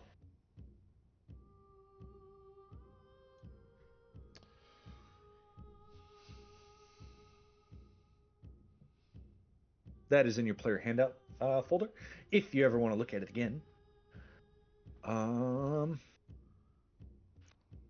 Proteus and Versica together will gather up the body of the Animagus and they say, "We will clean out the Versi's quarters. Do you know where she is? Noble Geil, savior of the Oracle, savior of me. You saved me, both of you. Thank you." And he kisses you both. Zanka, Like it suddenly occurs to him that he didn't say thank you, so he gets like really like grateful. She is upstairs in the room with the double doors. Oh, perhaps you should go. You should be the one to go see her. Eretria,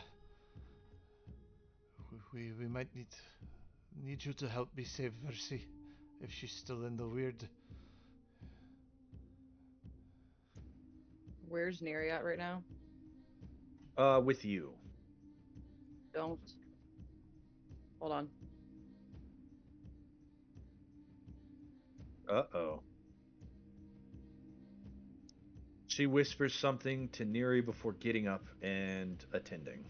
Yep, I would tell Neri to stay with Ozais and don't leave. She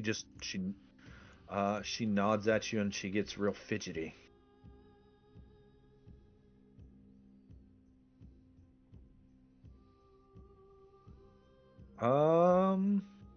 Does Dynemys have any potions for you guys? I don't know. Let's see. Guy will drink one of his. He's got. I will note Dynemys on will offer you guys 2 of his healing potions. Ozais also I've got has 2 that you could use. Ozais also has 2 healing potions on himself, which you guys would know since we distributed those potions. Ursica is wailing a song of lamentations towards Brontes.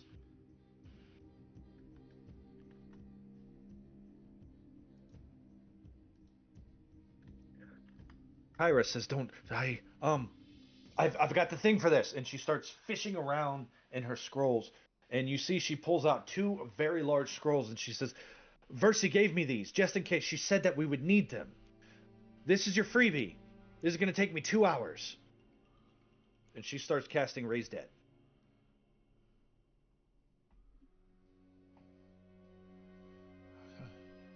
Okay. I have... Oh, that's right. Ozais had a fate point spent on him. She starts casting Raise Dead 1 time. Brontes, this counts as your Kyra Resurrection.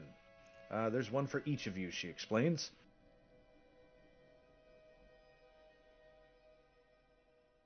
But she will spend an hour resurrecting Brontes from the dead. Ozais. As Neri and Eretria are cradling you, the doctor, Dynemys, walks up and he says, "Don't worry, I have something. Just, I need you to clear off." And whenever Neri and Eretria let go of Ozais, Dynemys rubs his hands together, and you see they start producing shocks and sparks, and then he just sort of bops you in the chest really hard, and you... And that's how we're explaining the fate point.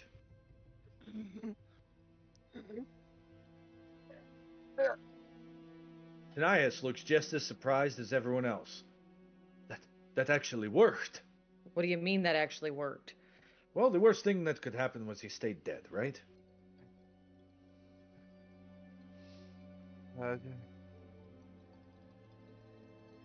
How many years? 0 What? minutes. If minutes. Like 30 seconds.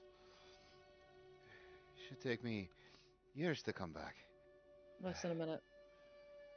You see, as you're saying this, that arrow in his neck starts getting pushed out slowly, and there's a new golden scar right there. It seems Ozais the fate was on your side.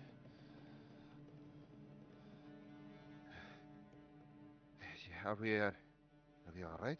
What We won. else? We won. We lost you and Brontes.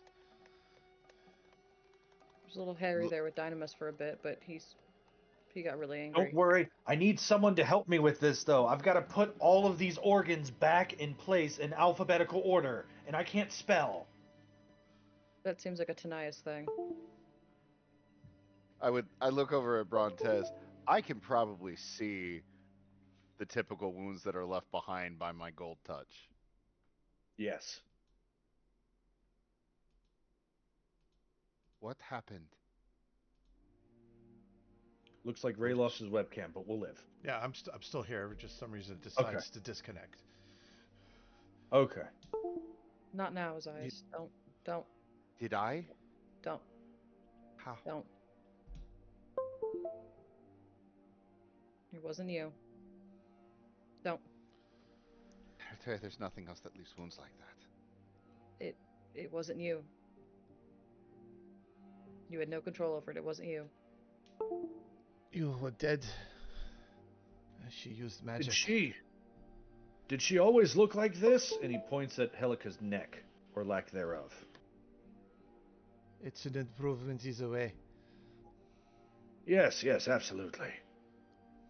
All right. Come on, Versica. This lady's heavy. Okay, you get the top. I'll get the bottom.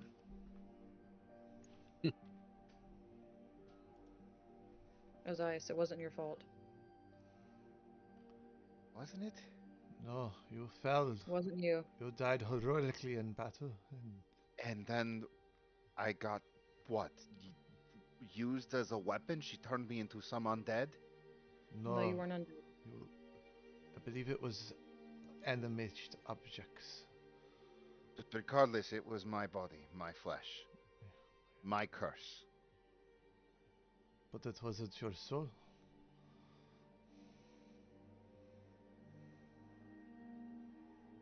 And that is what counts. You weren't driving the ship. It wasn't you. It's okay.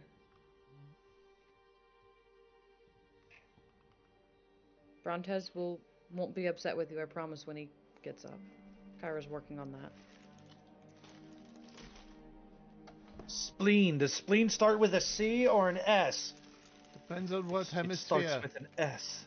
It starts with an S. Why do you have to do this alphabetically? You make no sense. It starts with a sigma.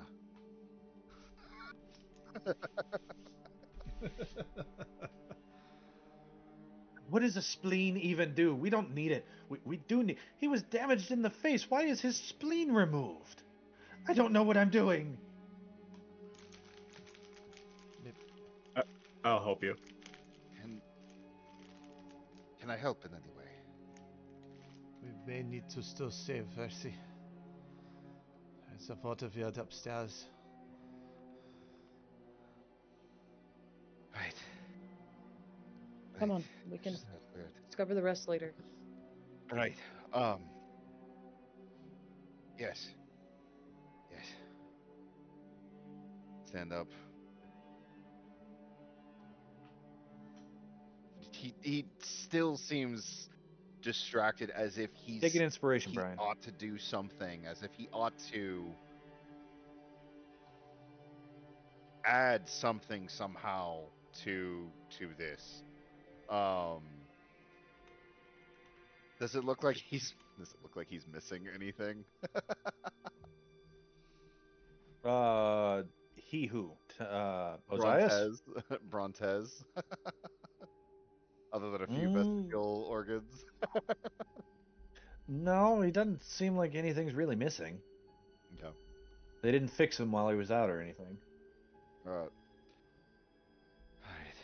Wait, that's an option? Kyra, you're not supposed to be able to hear the DM.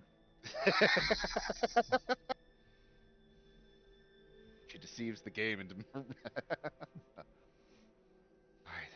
Right. We need to rescue Versi. I'm sorry, I'm a little unfocused at the moment. We'll go together. It's right. okay. She can help, perhaps.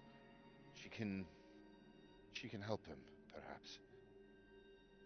Yeah, starts limping really towards the door, still shaky, still uneven. You know, like when your blood sugar's really, really low. Yeah. Shaky. how Ozais is at the moment.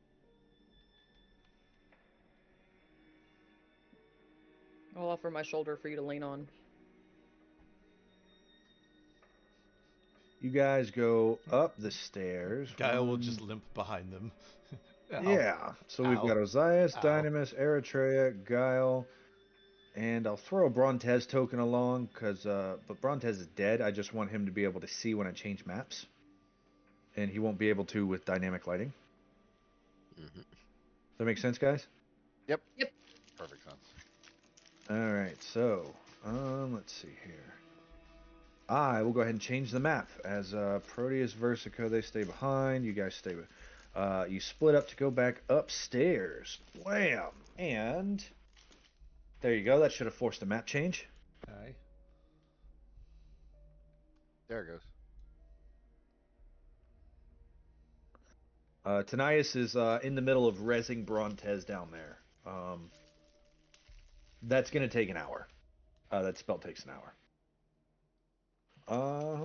But an eerie quiet is over the temple up here.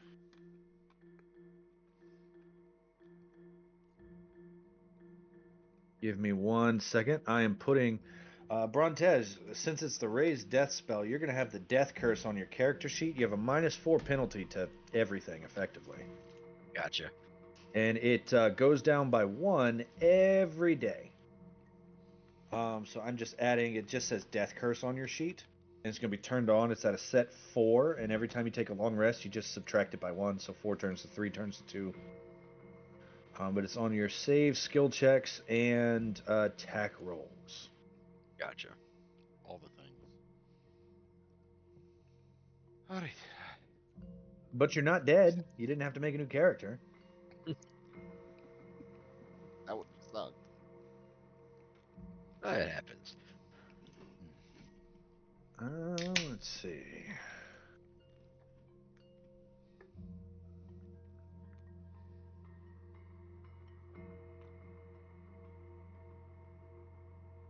How did the rest of the battle go? Geil took the necklace away. It was just us left with Dynemys taking a lot of it in the cloud. And Geil snatched away from her, ran, held it up for me to hit it, smashed it.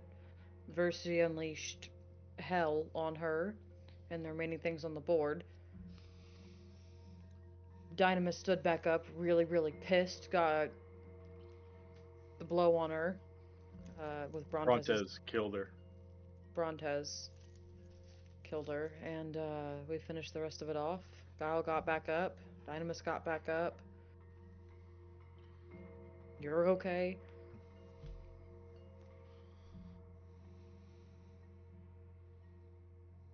Are you okay? You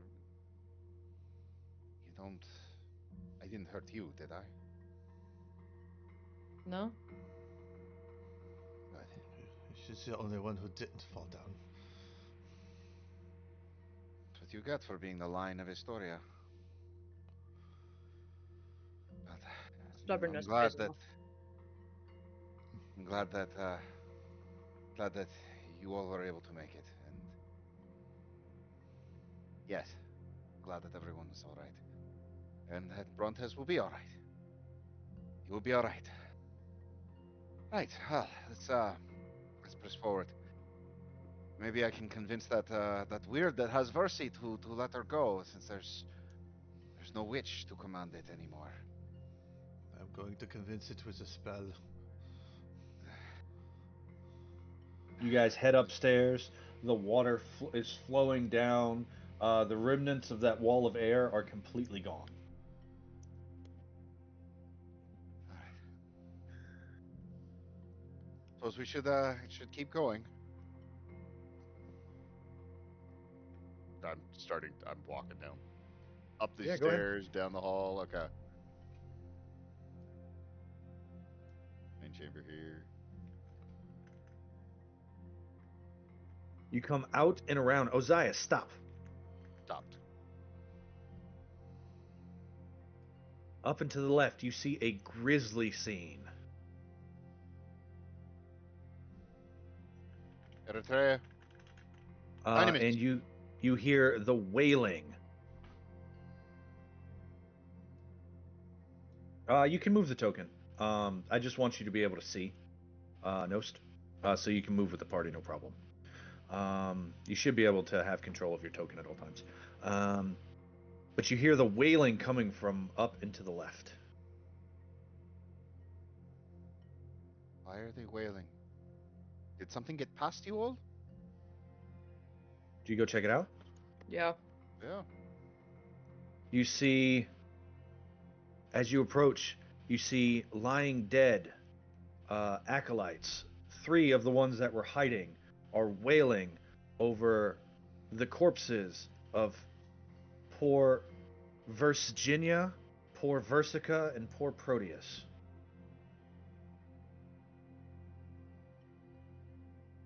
What? Illusory As magic. they lie dead, stabbed in the back.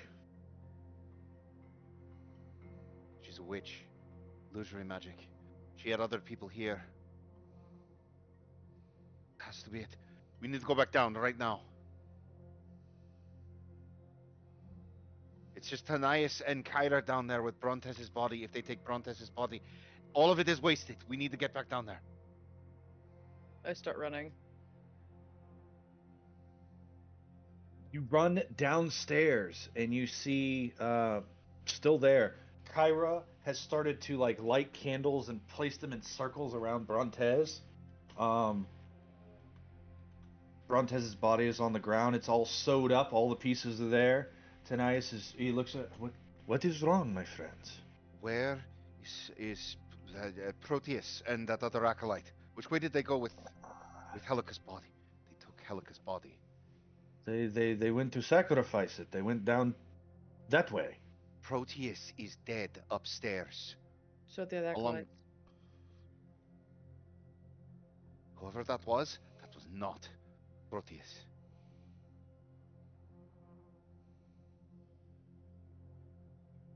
Passage. Alright. What, they went down this passage over here? He points to a set of caves that go deeper into the tunnels underneath the Oracle's temple. Shit. Malakas.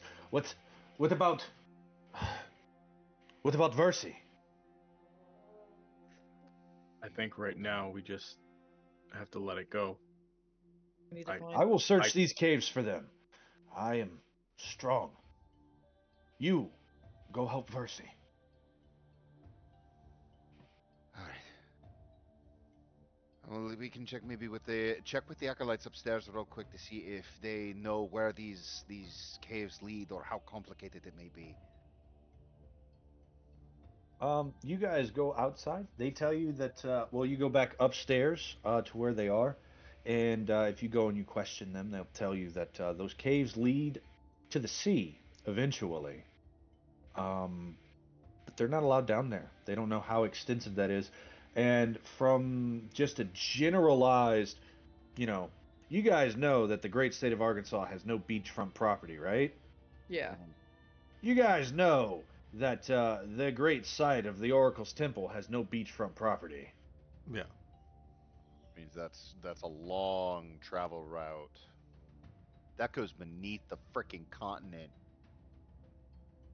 Because Thylea isn't land. Thylea is on built on the roots of the great tree, right? If I'm remembering my lore right, like Thylea is a floating continent technically. It is a floating continent, yes. But there is an Underdark. They've got a fancy name for it. Ooh. That I, as a GM, currently have forgotten. If it's a floating continent, you just have to go down until you hit water, and that's the ocean. Which means that, and I don't know about any of you, but I can do many things with water. I can't breathe it. You are a water elementalist, right? Yeah. I don't get that Reaching water out breathing and thing. trying to get a sense, trying to feel the water underneath the continent is much farther than you are able to sense, even detect in the slightest.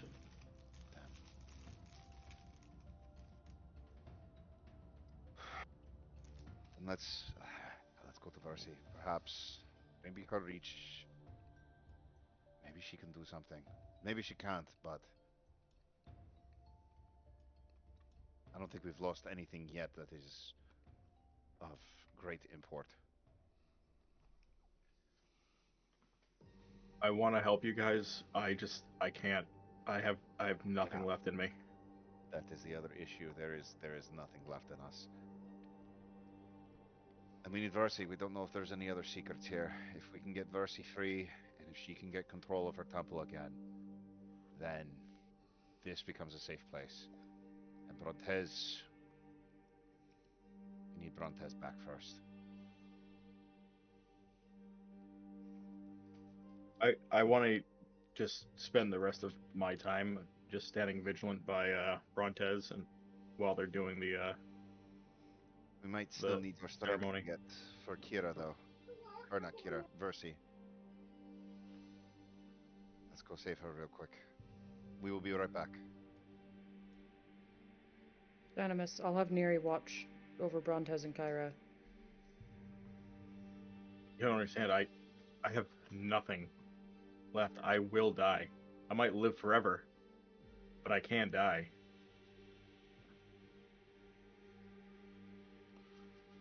It's alright. Death is not that terrible. I've done it twice. I punch you in the shoulder. Oh man! I immediately die. Promptly lose a hit point and fall dead. I'm not that strong.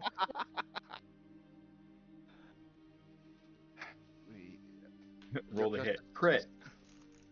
Dynemys, you and I are both in the same strait. But if we can get one hit in,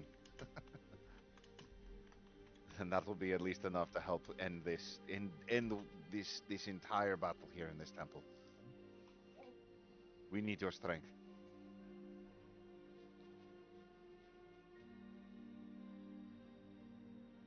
The Inspiration Fairy grants all players 1 inspiration.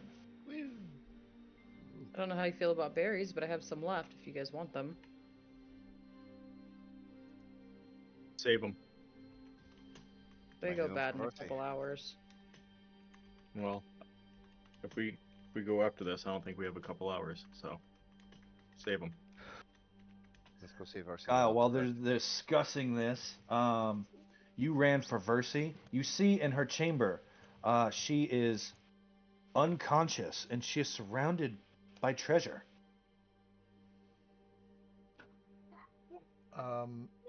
He goes running up, pulls out his med kit, and uses it on her. So he uses a charge from his healer kit. Yeah, go ahead and give me that roll, please.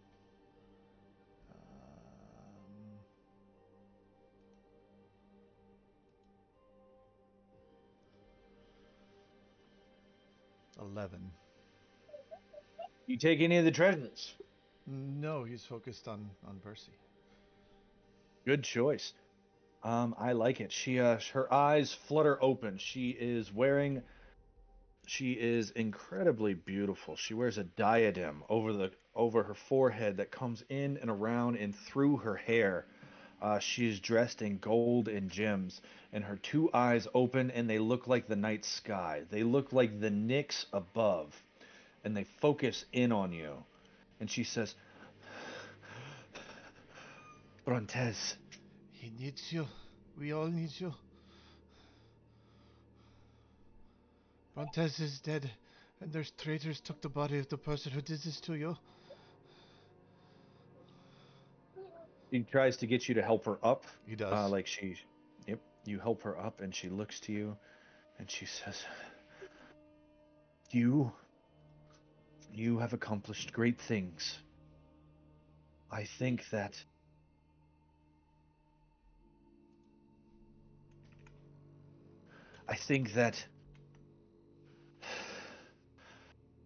Kyra, I give her scrolls. Yeah, she said some things about that. I was bleeding from the ears. I didn't hear much, but I think they're using it downstairs. Where are you the only survivor? Close, but no. She puts her hand on her shoulders and she goes, "Oh, you curious bastard. I knew that you had it in you." I didn't.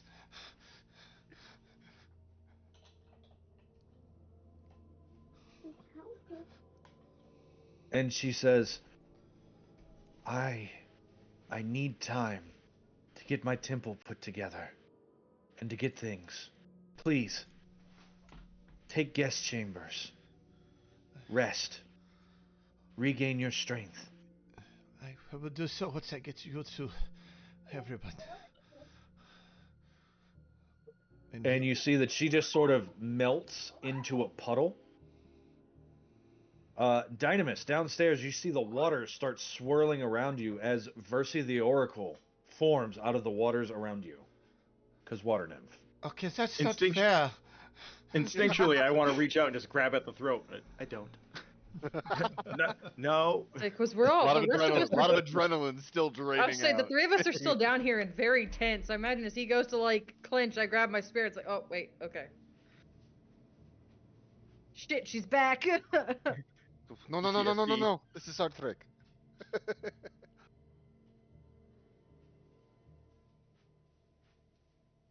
It's a trick thing that we do a lot. We'd like to make dramatic entrances. I've also never met Percy, so Yeah, same. I mean, she's a nymph. You're Like, the only nymph on a I've met. scale of 1 to 10, she's a 12. None of you alive have. None of you have met Versi. The only nymph I've met is you, Ozais. Like, that's not a whole. Yes, but like I said, nymphs on a scale of 1 to 10 are 12s. beauty aside, nothing compared to Kyra.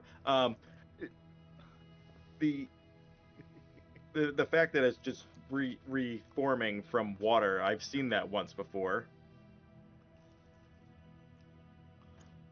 Yeah, Helica did it twice. Yeah. Ozais didn't see that, ever. And you can But keep your 12, you I'll all- take my 200. After the hour passes, Brontes, make me a wisdom saving throw. I will. Let's see what happens. You have advantage because of Versi. 13 minus 4. Oh yeah, I should probably turn that into a -4 instead of a +4 to everything. Oops. Do you want to use anything on that, or are you accepting the 9? I am out of spell slots. You just got an Everything- inspiration from the Inspiration Fairy. You know Yep. what? You know what? That is correct. I'll spend that inspiration then. Go for it. Not that much better, honestly. What'd you get? Alright. I got a 12. 12. Okay. Minus 12. After that hour, you wake up surrounded by your friends and your loved ones. When he wakes up, there's just a gash of air. He is immediately thrashing around the floor as if he's trying to get back on his feet. What? And the water's dripping all over the place. It's like, what's happening? And he clutches his chest, his hands, his arms, everything. It's rubbing up and down. He's looking around drastically, and he sees Ozais. Or is Ozais there? Yeah. Ozais is standing a little bit more distant, and he's just kind of looking at the ground. He's not looking at you. When he sees Ozais, he gets scared. He says, "Wait, the corpse! The corpse!" No, it's okay. What? Whoa. Okay. You feel a familiar hand on your shoulder, and you look down and you see that light blue skin, and you follow it up, and there she is, and she's smiling at you. What? I like gesture out my right hand, and I'm like slowly flaying around, and I'm like reaching it slowly towards her face right now. Is it you, Versi? Until eventually, it touches her face. She leans forward and into your ear, and she whispers, "Astartes." He says, he says, "Oh my, sweet power of the gods," and And then she jumps on you, and she Okay. starts kissing you. Passionately. We'll give you a couple hours. Come on, Ozais, and I started Ozais by the show. Let's go. Nothing for us to see. there's just so much love there. Let's give I've them missed the space. texture of your horns. Yeah, well, let's get out. Let's. Oh, we need to move much faster than this. Oh, I've missed you, my Dynemys, beloved. Geil, quickly, quickly, quickly! Run! Don't look back.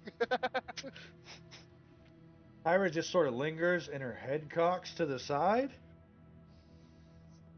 And then she just turns and walks away. She goes, "Where's Dynemys?" Oh.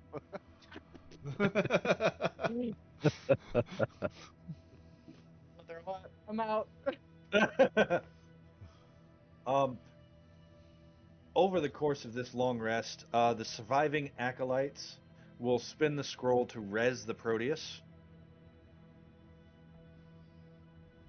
As well as the rest of the dead acolytes.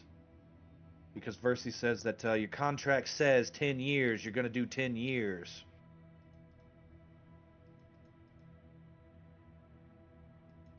Okay. Wow. You can die in your own time. These 10 years are mine.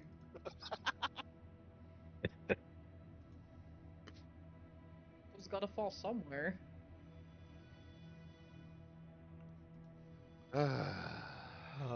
Sorcery points. But you all take a long rest. As you guys take a long rest, it is 9:20. How's a 10-minute break sound to everyone?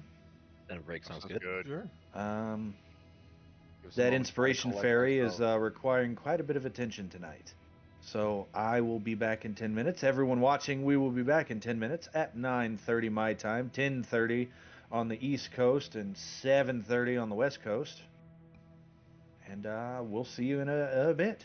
Get some supper, get some snacks. We'll see what happens next. All right.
Welcome back to your CEN, your Collective Entertainment Network. We are back from our break. I hope that you all got yourself something fresh to drink. Hydrate. You need it. I need it. And we are going to hop right back in here. I got a nice big bottle of water because I'm going to be talking a lot for the rest of this episode. So it's a good thing that I'm not missing my voice. But you all are taking your long rest. We had discussed in the break if there were conversations that wanted to be had over the course of the long rest. Dynemys, you said that you were going to the chair. You hit the chair and you immediately pass out.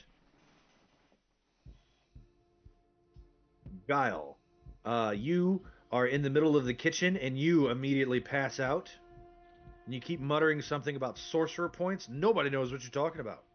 That leaves Eretria, Nost, and Ozais. Nost, you are taken by the rapturous embrace. It takes some time, but you do have the rest of your long rest if you want to have a conversation with any of your teammates. I believe Brontes actually spent the majority of his time with Versi. Actually, it's been such a long time, and he died. He came back. He just wants to be involved with her as much as he possibly can. She will be very involved with you. Okay. I'm going to invent earplugs. You guys hear throughout the temple whispers of my strong Dragonlord. Who's my little Dragonlord? I'm going to invent earplugs very quickly. And you all know the answer to that question now. Ozais, you in particular. Is it all a lie? Is it all just some game? Ozais would eventually kind of step out and leave the temple for a little bit. Maybe head down to the hot springs down below. You head down to the hot springs and you are attended by one of the acolytes. Persephone. Thank you, Persephone. I can. She brings you bread. Thank you. I am quite hungry. And wine. Ah, thank you. It's a good year. All right. Okay. I don't think Ozais sees Eretria, but is like. You do with your passive perception over 10. Yeah. It was pretty bad. You see her hiding, but then like the red cape is just blowing in the wind from behind the hiding spot. Thank you, Persephone. I need a little bit of time with my thoughts, if you don't mind. Do you mind if I go over there? I'd love to play some music for you. I won't pay attention. Very well, yes, if you want to, probably behind that rock over there, if you don't mind. Well, she goes to the other side of the hot springs, and you remember that map. It was a very big map. There's a ton of hot springs. She goes onto the other side of the mist, but you can hear her, and she's plucking a small harp. She plays fairly well. It is a lovely tune. Kind of let it go for a moment. And each of you have, with the exception of Brontes, has an acolyte that sort of sticks to you like glue. They bring you food. They bring you drink. If you're unconscious, you can't say no. They don't do anything, but they will just hang around you. Schnuckelfeather has an acolyte. Schnuckelfeather needs an acolyte. She needs a good attendee. It brushes her. Eretria, why are you hiding behind the bush?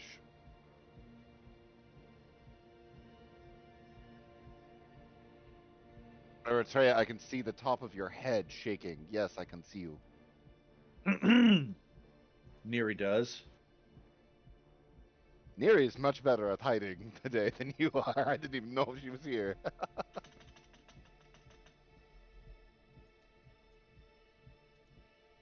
She steps out and gets, she's very fidgety, but she just keeps looking in the direction of Eretria, her lips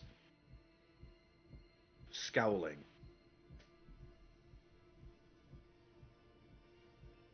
Eretria, would you like to come out and put your feet in the hot spring with me? Oh yeah, thanks. I'd really enjoy. There we go. Neri, would you care to join us? He nods. She Sit- puts sit more than her down. feet in the hot springs. Okay.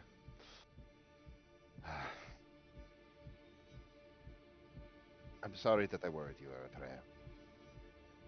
I'm not worried. I'm not worried at all. Eretria, you chewed me out for nearly dying, and I actually died this time. I know that you're worried.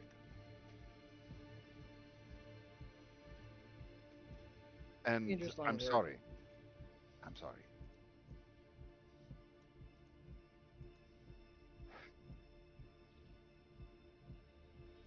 And we also, though, need to be prepared because this might happen again, Eritrea. This is what this path means. We risk death. Well, I risk death. I know you are the Lion of Historia, the invincible daughter of Pythor, the demigod. But no, Eritrea. If I do die, remember, I return to Thylea. And I will come back. And I know you will find me again. You're a very good huntress. So just promise me that. And I will do everything I can to keep myself safe, but promise me that if I die, you will find me again. I will find you. Eritrea, you take 1 point of bludgeoning damage. Well, it's 6 total, but you take 1 point of bludgeoning damage as something smashes your toe. Who did it? What? Neri. Oh. Ow! You alright? Holy. Neri. He gets really fidgety. Neri, are you alright? She looks at you, Ozais, and she nods and smiles. She's upset. And then she with me. glares at Eritrea.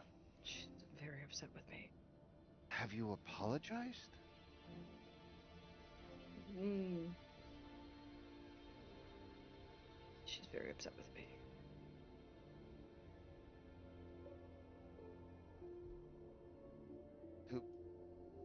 Do I need to mediate? Neri says yes. Eritrea? She starts giving you rude hand gestures, Ozais. Oh, okay. Eritrea, do you know why Neri is upset? Yeah. Probably. Yeah. All Yeah. right. Yeah. Then let's start there. Why do you think that Neri is upset? Oh, because I made her swear an oath not to tell you anything until after the Oracle.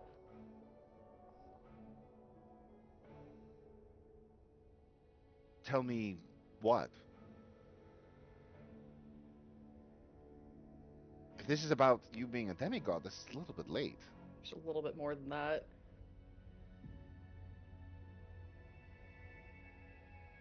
Okay. I think it's best if I tell you before you find out from the Oracle. Considering we've been friends the longest. You aren't about to declare your love to me, are you? Nope. Because we've had this conversation. Neri laughs out loud, and this is one of the very few times you've ever heard her voice. She doesn't speak to you. No. Okay. No, it's nothing like that at all.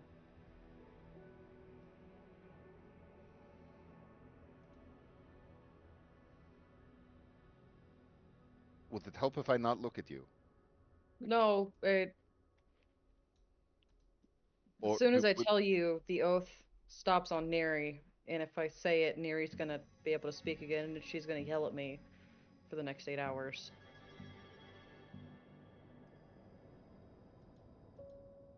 That's all. Okay. But at the same time, what is Eretria? You're starting to worry me. What is so important that you would bind her by an oath? Oath is a serious thing. I know. What is so serious? Neri storms off.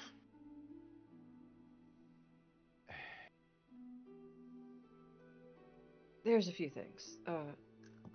When she throws Zyphos at your feet.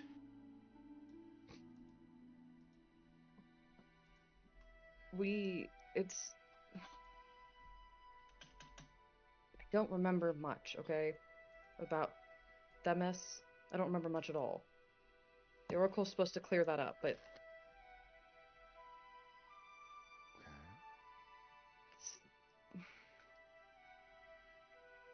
a lot happened on Dynemys, and that's the reason why we left. We had to leave.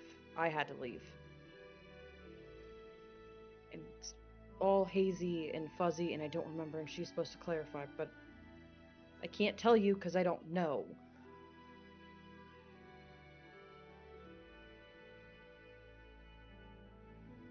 But the part I can tell you, which will make Neri less mad at me, you look a lot like someone that we knew.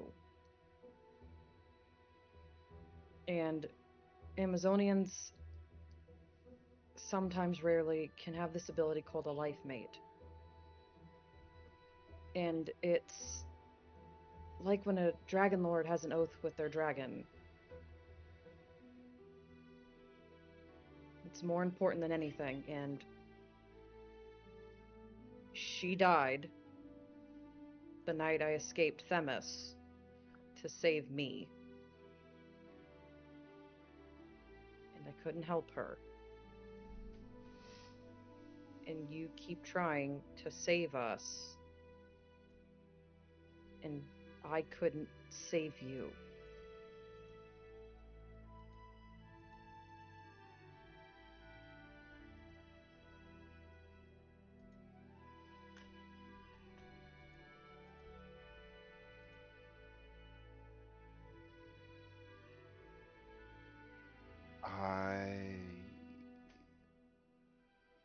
Well,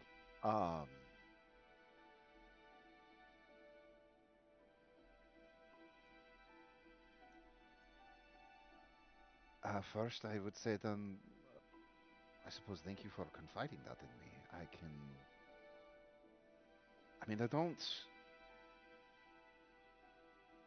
I know of the Dragonlords oath, and that is almost like being made family, that it is a deep connection. I don't, obviously I haven't experienced it myself, but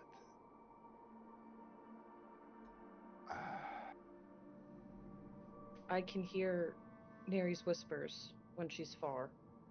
She can hear mine. I used to be able to hear hers back when she was alive. Dragons and Dragonlords, from what you've told me, they bond with one dragon. Rarely, for some reason, it was the three of us. And we were stronger together, which made me pretty invincible. But Neri's been upset because I haven't mentioned her since the night she died. She got shot in the neck, just like you did.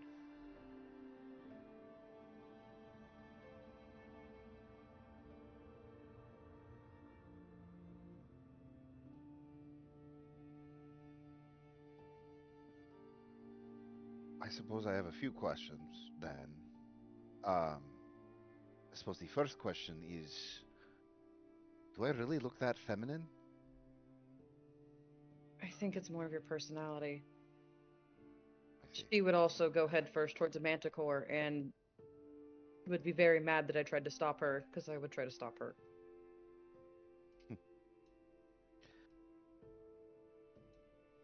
I suppose then the following question, if you remember and if it's all right to share it, what was her name? Darian. Her name was Darian. Neri's mother raised us when we left Themis, and Neri's upset because I haven't talked to her about it at all, and I forbid her from talking to you about it. And the closer we got to the Oracle, the closer this got to be revealed, and she thought it was rude to keep things from you, considering how mad you were when I kept the whole demigod thing from you. I mean, that one was a little bit different from my perspective. But Neri, when we left the island, Neri's mother had to knock me out to keep me from jumping off the boat to run back towards the island to save her. So Neri had to watch as we left. so she's been Holding it in for a while. grieving in silence.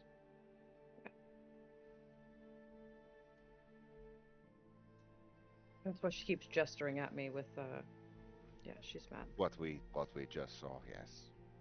That last one she threw at us was a new one. I'm guessing that's a Themesian thing. Yes, yeah, she clevered her way around the oath.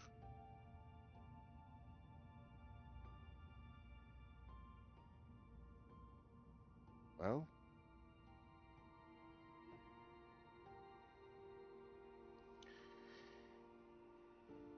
I don't know, Eretria. This seems.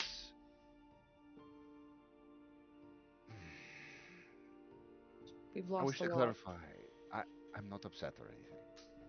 In case you were worried about that. And I think I understand a little bit more of why you're so protective. But We've you lost know, a lot of people, and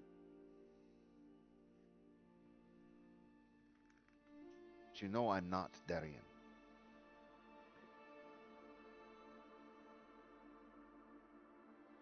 Right? Yeah. And I can't hear your thoughts from a distance. Not that it's really hard to figure out what you're thinking, but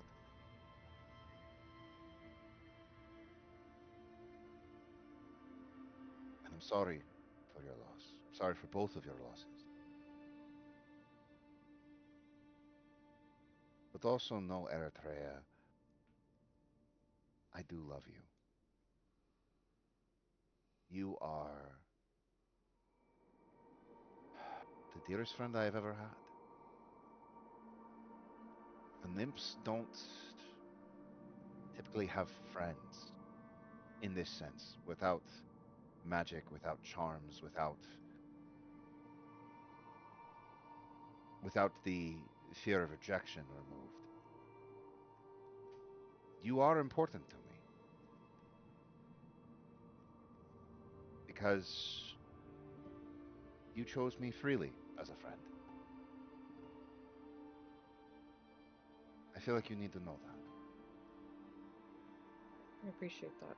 How are you feeling? Little sore. Still guilty, I suppose.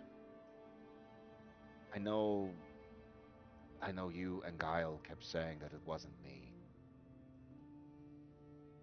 But this curse in my flesh just keeps stealing from me, taking more from me. I have been alone for hundreds of years, unable to touch, unable to hold hands, unable to. Well, that's a different story. I have been alone. And I just more and more hate this curse. Brontes is as old as I am. And I killed him, Eretria. I killed someone who, like me, has been around for hundreds of years. And if his story is true, then he lost everything just like I did. And he found a wonderful woman who gave him a second chance at life. And I almost killed him.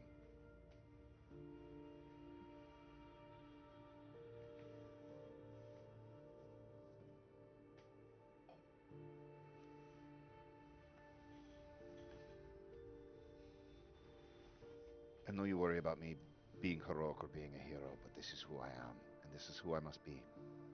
And I need to become stronger. That is what has been made clear.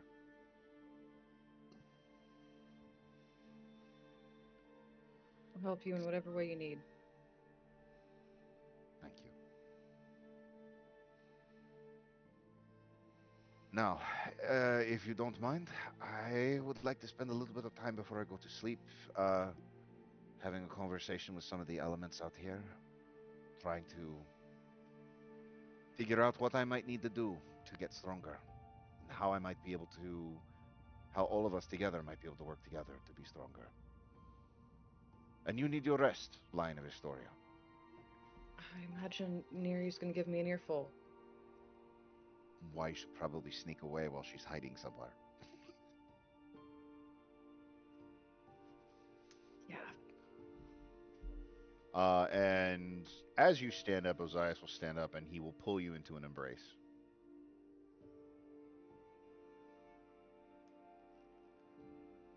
And probably hold you for a little bit longer than you think would be typical of Ozais before he lets you go. Rest well. Good night.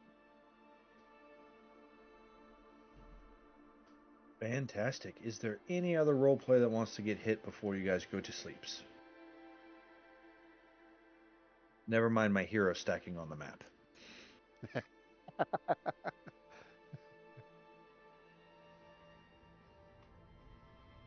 think we're good.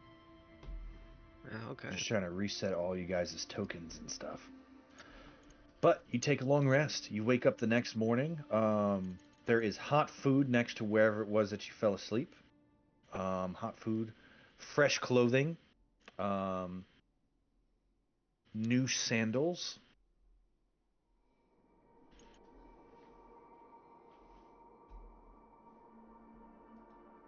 You guys are ushered together, where Proteus informs you. Even you, Brontes, you are ushered out of the Chamber of the Oracle to join your companions in the kitchen for breakfast, and you're told that the Oracle is going to be prepared for you after she finishes her ritual cleansing before the prophecy is given. And that this afternoon, when you are retrieved, it will be time for all of your questions to be answered. Okay. I feel like it's graduation all over again. And we're waiting for it. Oh man. Meet up and Ozais is still deliberately not making eye contact with Brontes. But how is everyone this morning? Were everyone able to rest? Geil, why does it look like there's an impression of a fork on your cheek? Yes, I fell asleep on a fork. Huh? Was this intentional or? It was in the impact area. Ah, I see. I see. Dynemys, how are you doing? Brontes, your death curse goes down by 1. You took a long rest. Very Edit your sheet accordingly, please. Change the -4s to -3s. Gotcha, will do.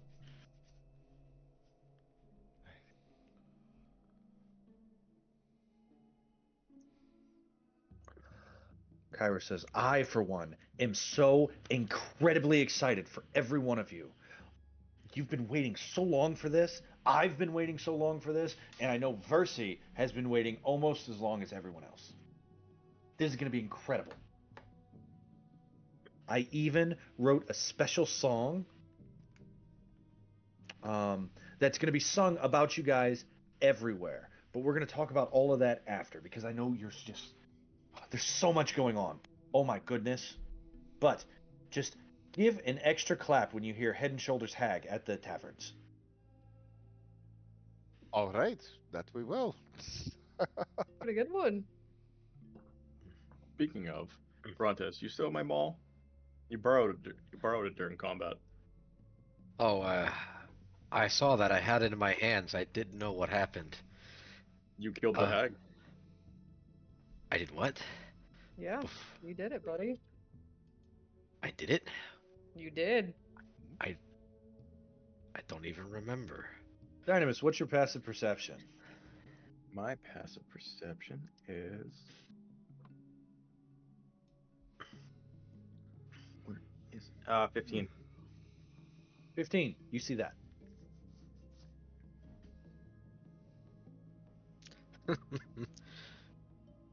It's like, well, She only gives inspiration once a session. Sorry, guys. there she is. He gives this maul back to Dynemys, and it's like, I must have lost it then. I'm sorry I took your weapon. No. It's all right. I fell. You picked up my maul and you finished off the hag. I frankly don't remember that, but that must have been a moment. I wish I could. I wish I could remember that. How was it? How did I look when I did it? It's pretty heroic there, Dragonlord. One of the acolytes is so good. I could see the love in your eyes for Versi as you swung that maul and took her down. Well, You really I threw guess... your whole body weight into it. Oh, that must have been something else then. How's your shoulder? Actually, it's gotten worse, actually, overnight. Me and Versi were spending a lot of time together, and, well, I wouldn't want to talk too many details. But it's kind of... I can't bend it all the way. It's like, it gets stuck all the way halfway through. Wait, how was he holding a maul all through the night? And he didn't notice it. Yeah, that's a question left to the black screen. One of the acolytes says, "Oh, do you need me to rub that cramp out for you, Brontes?" And then the ground starts to rumble, and she goes, never mind." No, thank you. I think he'll dissipate on his own, but here, the Dynemys. Thank you. He like takes his left arm, his good arm, and like puts his left hand on Dynemys' shoulder. It's like, in spirit, I think we both took down the heck with your maul, and I guess me with whatever heck I did. You had the strength of titans behind you. He like says, "Don't I know it?" And I look straight in his eyes, and I just say, "Thank you for backing me up there, each and every one of you." And when he does so, he like calms over each person, looks them directly into the eyes, and he looks at Ozais. However, if Ozais is looking back at him, you can notice for like half a second, he's glances over you a bit quicker, then goes back to everybody else. Thank you so much, all of you. We've made so much history today. Sydon has his days coming to him.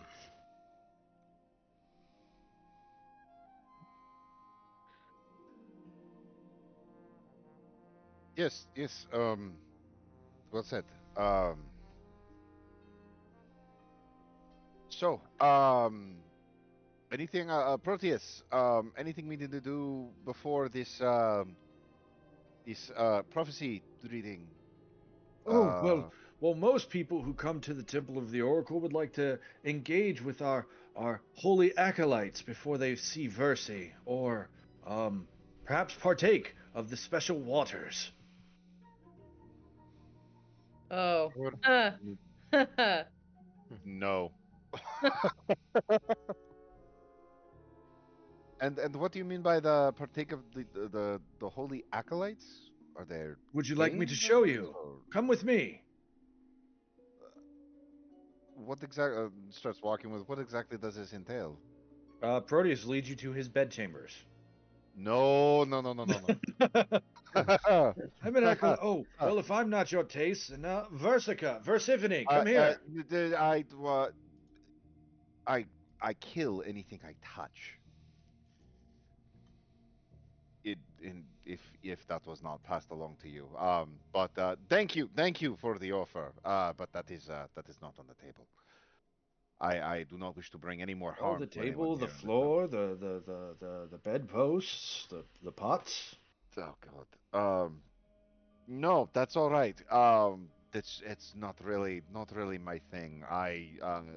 Nymph culture. You don't touch the pantry of another nymph.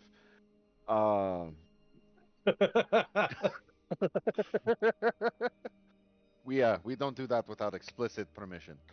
Uh, but thank you for the offer nonetheless. It's not my thing. Geil, why don't you go meet the acolytes? No, The thank you. acolytes are very interested in meeting Guile. I don't think I will meet them in the way you're talking about, but I think they want to hear stories. And I like stories. Go tell them a story. You wonderful little settler. I was born here, thank you. I'm sorry, all the settlers look alike to me. Yeah. Oh man! Same with all the water nymphs. Except one. No, they're. Well, as they take Guile and walk him off, they say, actually, each of us acolytes do have one defining feature that makes us look different from each other. Why don't we come show you? No. Stories? I don't. Story to tell. Proteus, out of curiosity, why do all the women here look exactly alike? They don't look exactly alike. They all have a differing tattoo right there on their. I mean, like, how? Why do they all look, with the exception to this tattoo? How are they all? Do they look so similar to each other? Whenever you're chosen to be an acolyte of the great Oracle Versi, you must shed all aspects of your old life behind. And when you're chosen, you come here and you are given and reincarnated into a glorious new body. Interesting. Is there a particular reason why Versi chooses the Stygian form? You would have to ask her. Though I believe she has a penchant for horns. And then he sort of lets his gaze glance over to Brontes. That makes sense. May I ask, were you always in the appearance that you were, or is this your original body? Oh, I'm the head acolyte. That's a bit different. I was Oh. born here. Ah, My mother was an acolyte. In interesting. fact, I would say that the closest thing I've ever had to a mother or a father would be Brontes and Versi. I grew up here. I see. Do you have any idea who your biological father was? Out of curiosity. No. No? I see. Interesting. Um, Thank you. It was something that was bugging me as we were going through the temple. I saw that you were quite suspicious of all the acolytes, but everything is completely on the up and up. Except, of course, for the trickery where I was murdered and stabbed in the back by one. But Yes, that's never happened before. What exactly happened there? Were they? Who was it? I don't know. But she came up from the depths after you all had went down. Had a few injuries, a black eye. Yes. Yes, we sent her up. We didn't really pause to really question it too much. Neri was up there the whole time, though. I had her specifically keep an eye on her. the entire time. That was literally the whole job I gave her while she was up there, was to make sure she didn't do anything, because I saw you act suspicious of her, so I made sure Neri...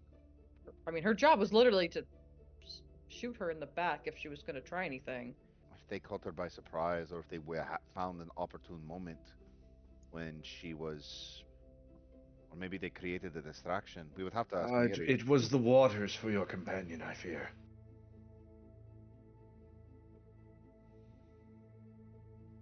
They drugged her. That would do it. That would do it. We saw how much it put you off. Oh yeah, I was gonna say, yeah, it worked on wonders on me. Yes, they grow in a field of fungi not far from here. The waters flow through that field of fungi and we collect them. It aids in the visions of Versis, she says. Interesting. Well, Right. Are there any other conversations you guys are looking to have before we move into the prophecy mode? I see that Brian has stepped away briefly, such as the role of parents. Prophecy. Just noting it, Geil comes out like 45 minutes later. Perfect, like not disheveled in any way, and they're all the acolytes following and listening to him. They're hanging on every single word he's saying, and yeah, you're a big damn hero here. Like, they celebrate you. Yeah, and he just glances a look over at Ozais and just like winks.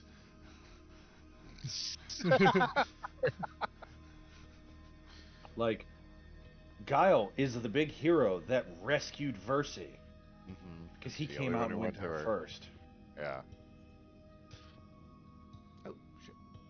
Geil commanded storm and lightning and fire and frost and took control of the elements themselves to save them when they were locked. He alone ventured forth into the fabled Hall of Prophecy.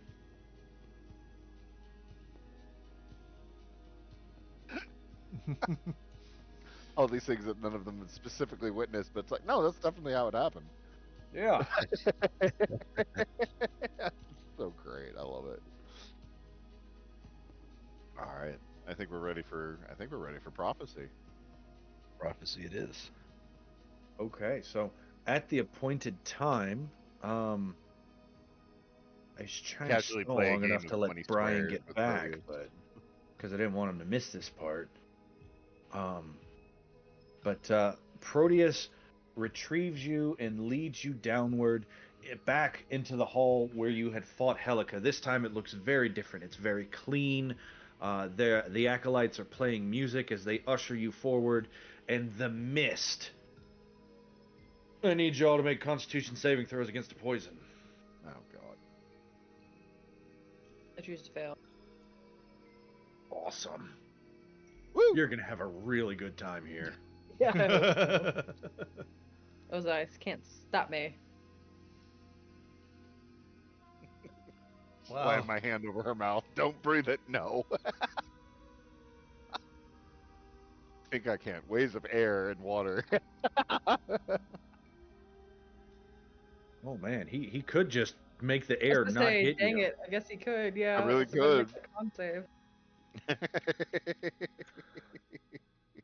Dynemys, his eyes go wide and he says, I think I see color. Can you smell color now?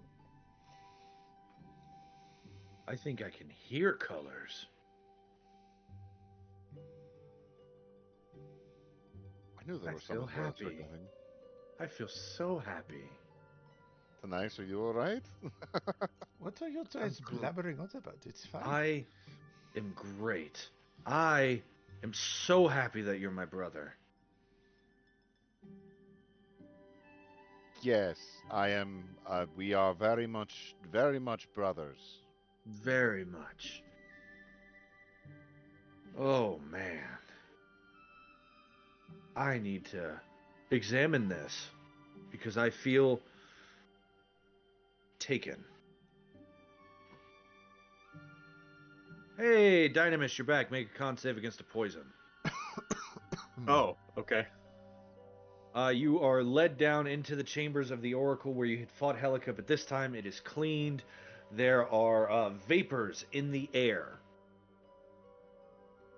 Very interesting water vapors. What did you get on the It's a save? 9. Oh, yeah. You and Dynemys, both of you. You feel fantastic.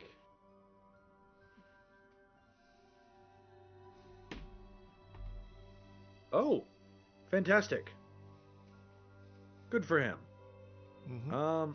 I figured, but at least at the first bit.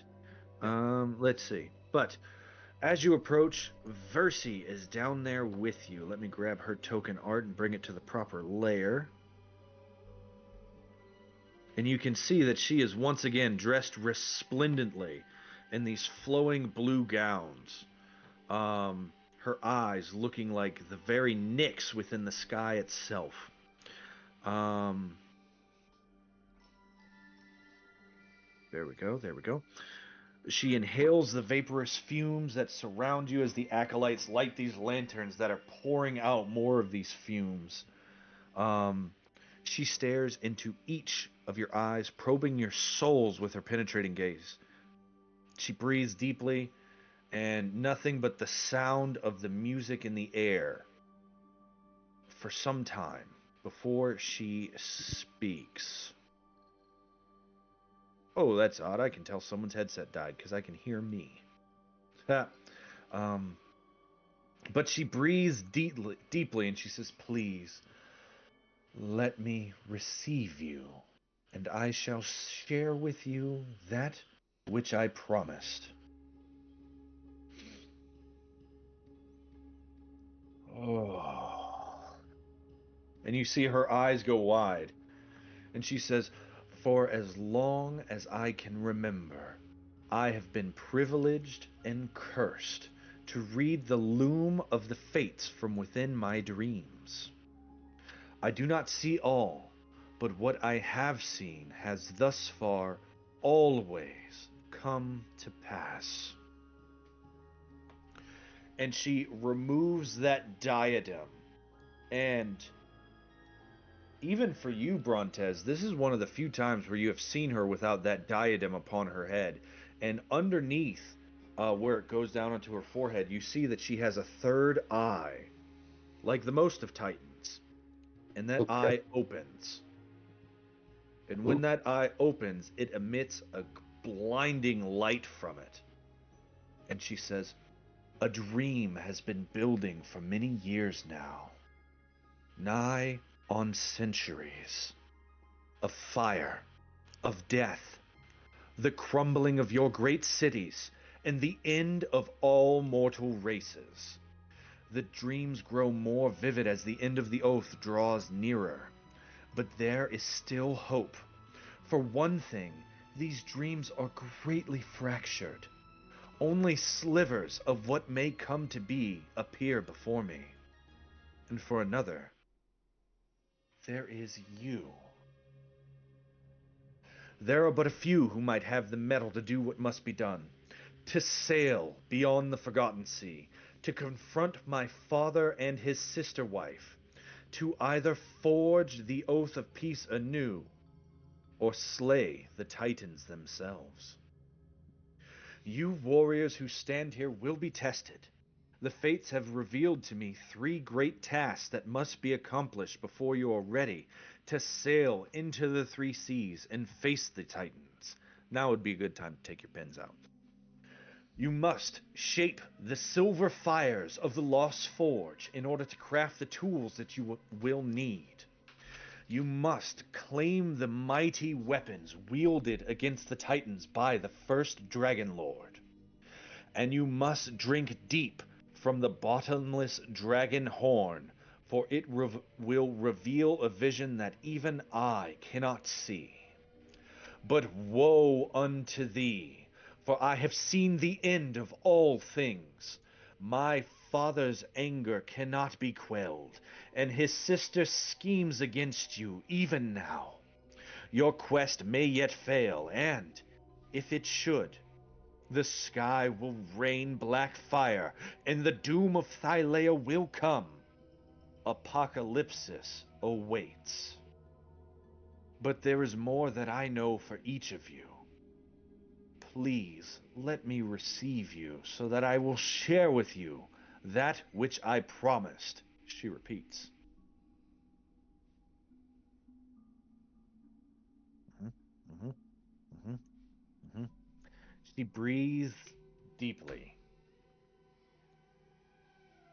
And she gestures her hand to Geil. Geil, your social awkwardness keys you in that this might be time to rise and walk towards her. Hervis Hup, he stands and walks forward. She takes your hands into hers, and that third eye glares down at you, that light shining and focusing a circle upon your head. And those, her other two eyes, the ones that look like galaxies, like the Nyx, like the night sky, look at you with such kindness as the third eye bears through you. It's a very penetrating and unnatural feeling. And she says to you, she says, "You carry an unkind name that burns deep within your noble soul, bastard.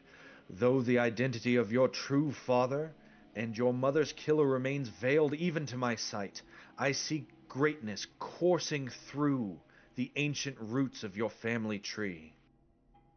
She reaches and pulls out the necklace that your mother gave you, and she says, "This token that you bear is none but a burnished coin of the Dragonlords, once gifted to your mother, and is far more than a mere keepsake.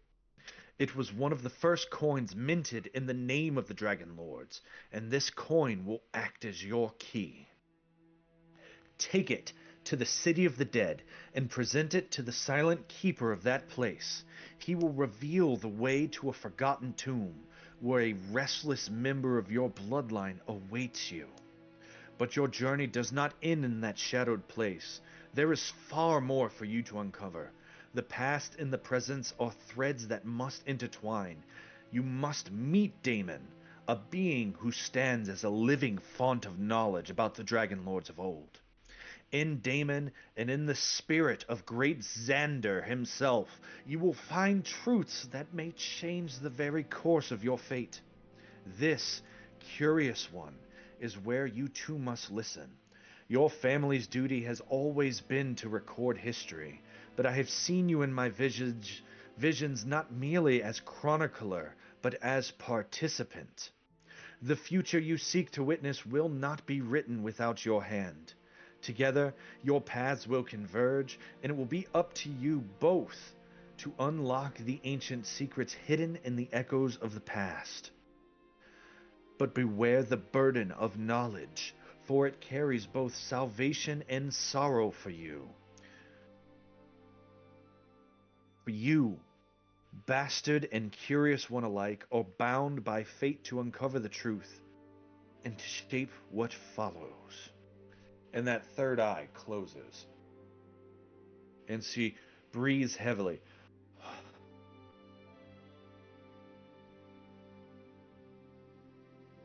And then she looks at you, waiting. She releases your hands.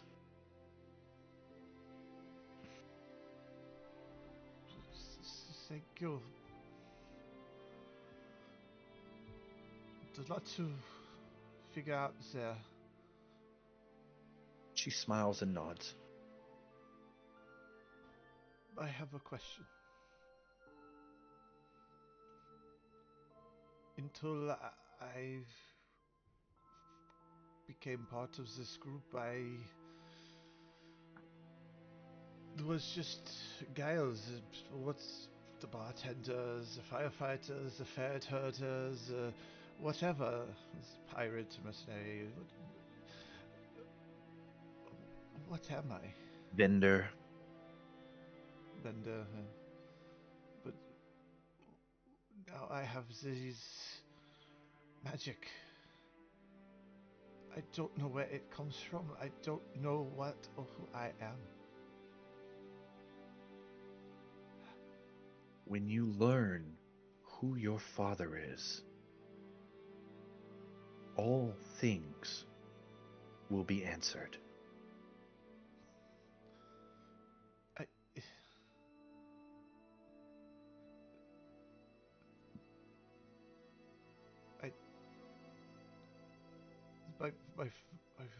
My father. Which one, apparently?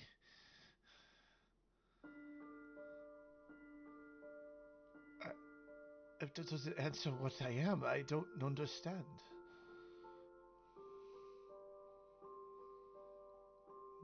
My mind races with things constantly of what I can do, but nothing is right. And now magic. It is chaos in my mind all the time. And I would just like to know one thing. And that is what you are. Chaos and order. And you are what connects the people of Thylea to their salvation. So we are kid from the giant family is chaos and order.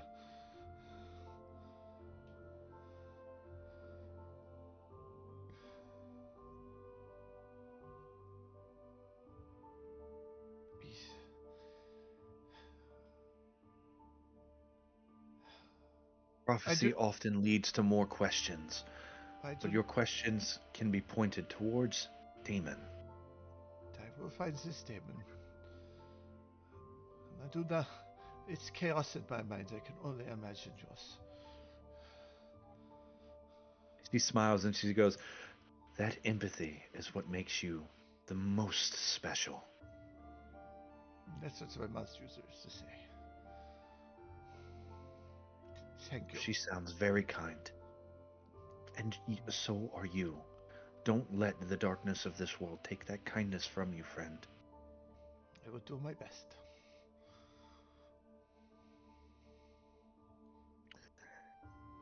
Then she looks as you go back, and she looks towards Dynemys, and she extends her hands out towards you. I'll go and join her. She grabs you by the hands, and that third eye opens, that light bearing down upon you, and you feel that feeling of her looking through you. And she says, "Oh, cousin, strange cousin, you are an anomaly, caught between the sands of time and the present hour, lost to eternity, yet returned to Thylea in the here and now. This was foreseen by my namesake, your mother, Versi the First. I wish that I could tell you what befell her, cousin, but such truths lie buried, jealously guarded by my father. Know this much. Sydon named his children after his lost siblings, a final insult to those he betrayed. Still, I have seen you fulfill her prophecies, a prophecy now entrusted to me. To guide Thylea's new dawn, you must seek out the hand of Kintamane that slumbers deep within the heart of the old wood. There, amid the gnarled roots you once called home and the ancient echoes, you shall find a spark of our grandparents' strength. Take it, nurture it, and bring the hand to the island of the Golden Heart, where you will commune with our grandmother, Thylea herself, and receive her blessings. Yet your path is not one of prophecy alone, but of blood and fury, for you are also tainted by a spark of Lutheria deep within you, and with it a hunger that cannot be ignored. The blood of beasts runs thick in Thylea, and many of them are her children, monstrous creations born of her malice. These creatures are your prey, Slayer. Each time you slay one, you will absorb a fragment of its power. Be warned. Power born of nightmares comes at a cost, As you grow stronger, so too does the burden of the spark you bear. Do not let it consume you, for your destiny is greater than vengeance. You must become both a scourge to her children and a guardian to Thylea. The beasts await you, cousin. Their blood will pave your path, their strength will fuel your purpose, and their deaths will herald a new age. But the hand of Kintamane, grandfather's strength and grandmother's protector, is the key to wielding this power without falling to it. Seek it, O timeless slayer, ushering in a new age, and may the stars guide your blade. And that eye closes.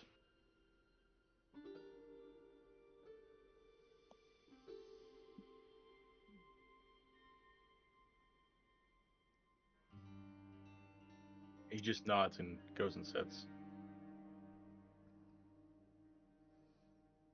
She motions her hand once more, this time towards Eretria.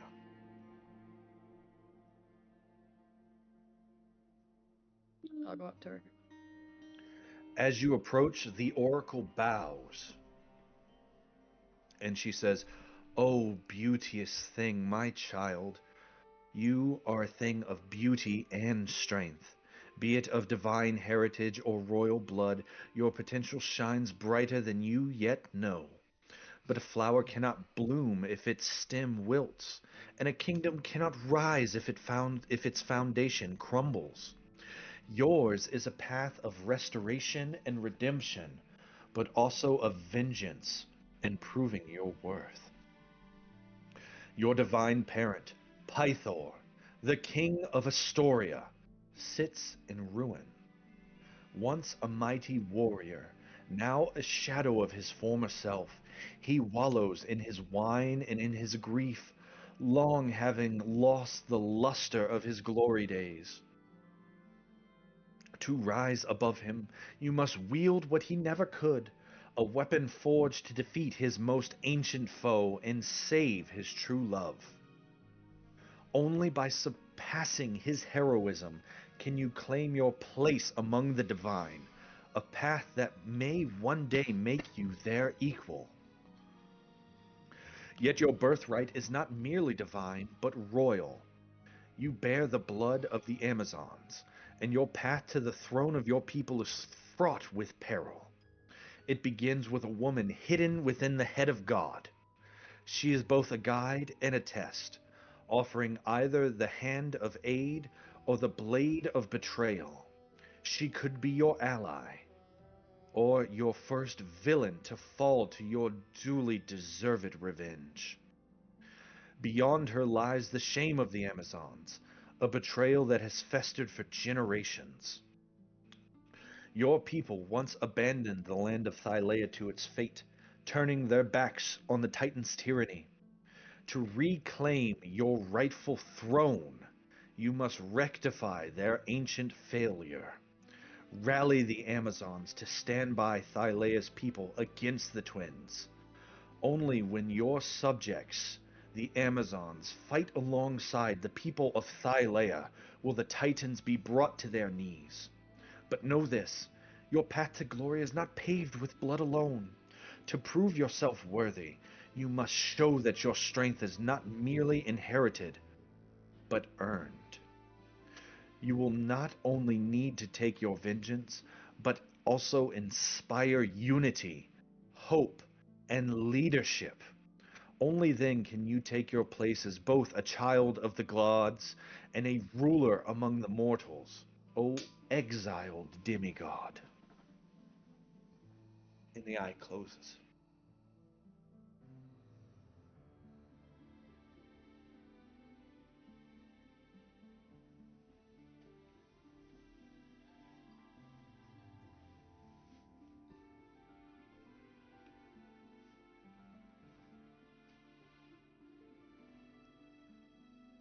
Do you have anything to say?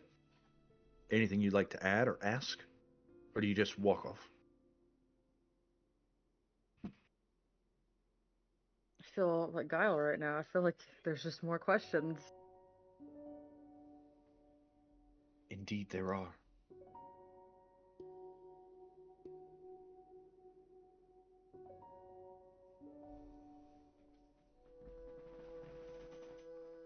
But now you know where to look for your answers. Did it have to happen this way?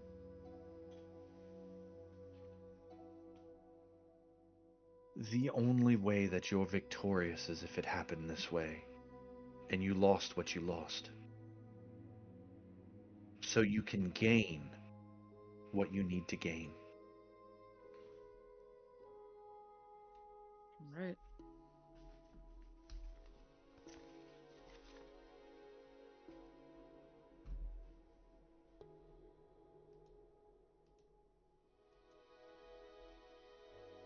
You walk away, Yeah.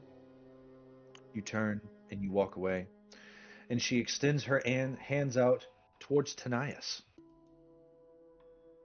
who looks at her a little confused, and then wide-eyed and smiley and loopy as he stumbles forward. And she says, "Oh, my child, born under a shadow darker than any starless night, your arrival into this world was marked by anguish, and your life has been steeped in suffering ever since. The threads of your fate are heavy with despair, and yet they are not fully woven. The perpetrator of your torment, O doomed one, hides from even my sight, but there is one who may hold the answers you seek.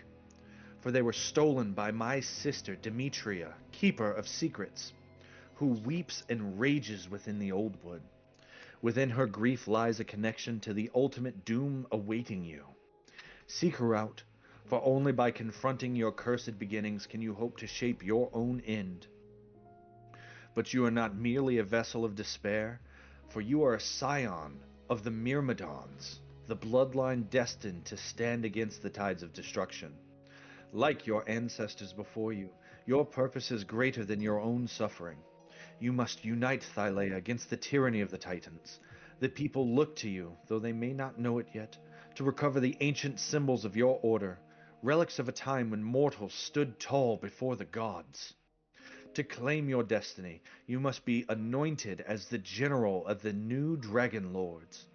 Only then can you lead the armies of Thylea in the battle that will decide its fate. You shall march at the forefront of this great conflict, the shield against which the wrath of the Titans shall break. Know this, your doom is certain. Yet it is not the chains of despair that bind you, but the weight of your purpose. Perhaps it is not death itself you must fear, but what comes after. Will you be remembered as a martyr, or forgotten as another soul devoured by destiny? The choice for now is yours, doomed Myrmidon, but the march towards the end has already begun.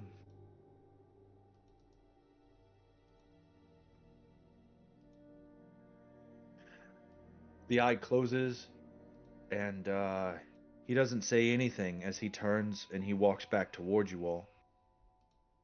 And then he trips and falls.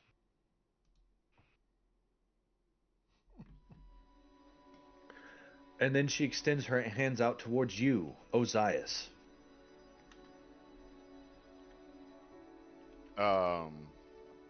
Will step forward.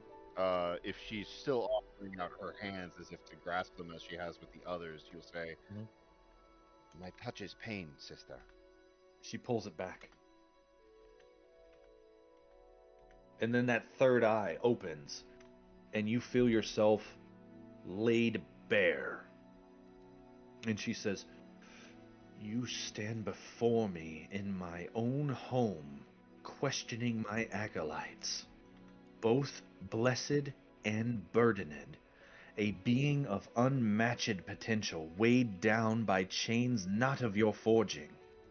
You, cursed, gifted one, whose power marks you for a destiny of greatness, whose bloodline has been defiled by ancient wrong. The threads of your fate are tangled, but within that knot lies the key to your future. I see that your power has always felt boundless, a gift without price, or so you thought, for you do not come from where you think you do. For gifts are never without a source. The truth is both wondrous and cruel. For you and I are kin in more ways than you think. My father, Sydon, lord of all, once loved a mortal sorceress, a love that burned brighter than the sun. She was your grandmother, and through her, you inherited the spark that now lights your soul. But the Lord of all was betrayed. His sister wife, Lutheria, in her infinite malice, whispered poison into his ear and convinced him to end his beloved's life. You were not born of Thylea, but born of the mortals you so love. And he ended his beloved's life. You must avenge her, for her spirit yearns to see justice done. And when you have succeeded, her shade will guide you to a destiny like no other. You shall ride at the forefront of a flight of reborn dragons, bearing the banner of a new age. And now I will return to you something of hers, a token of her power and love, a memento that she would have wished you to wield. And then you see that eye and that light turn red and darker as it bears into you and focuses from a wide circle to almost like a laser light, targeted right between the eyes. She says, and yet you are cursed, your bloodline marred with a hex older than memory itself, and for crimes that were never yours to bear. Punishments far crueler than any sin weigh down upon your shoulders, coursing through your veins, turning your touch against you. But not all curses are eternal. You must travel to the city of the dead, to the silent halls of Telemach. There, beneath the watchful gaze of the silent keeper, lies the truth of your curse. For he was there when it was woven, and only he can reveal its nature to you. Perhaps in knowing the source you may find a way to unmake it, or perhaps you will learn it is a burden that can never be cast aside. Either way, Telemach is your next step, Ozais Mithril. Her voice softens, almost tender. Your destinies are two sides of the same coin, blessing and curse, vengeance and justice. And together you must face the shadows of your past to claim the brilliance of your future. One cannot rise without the other, and so you are bound to each other's fates.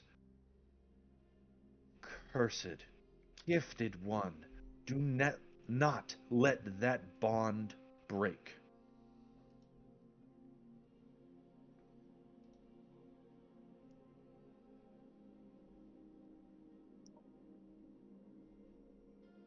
Or you will be a Dragonlord.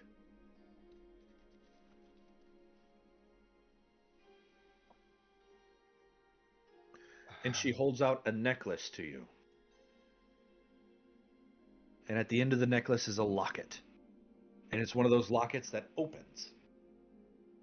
Reach out and take it. I guess in the moment I'll open it up, take a look. What do I see It inside? does not open. Does not open. The eye closes and she smiles at you.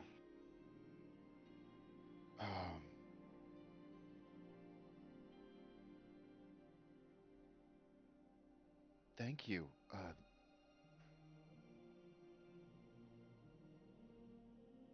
Aunt, I suppose, would be. She nods. And then she sort of motions over to Dynemys. And what would that be? That'd be like second uncle? She nods again.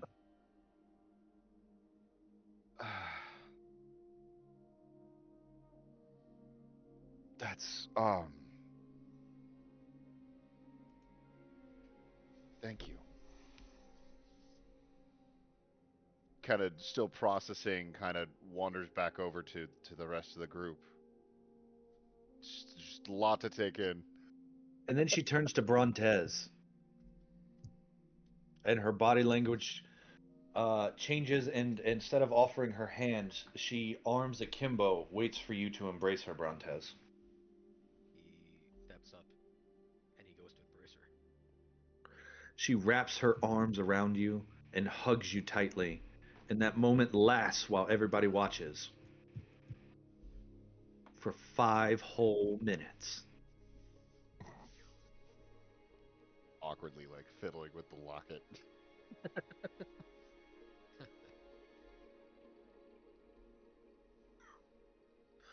She says,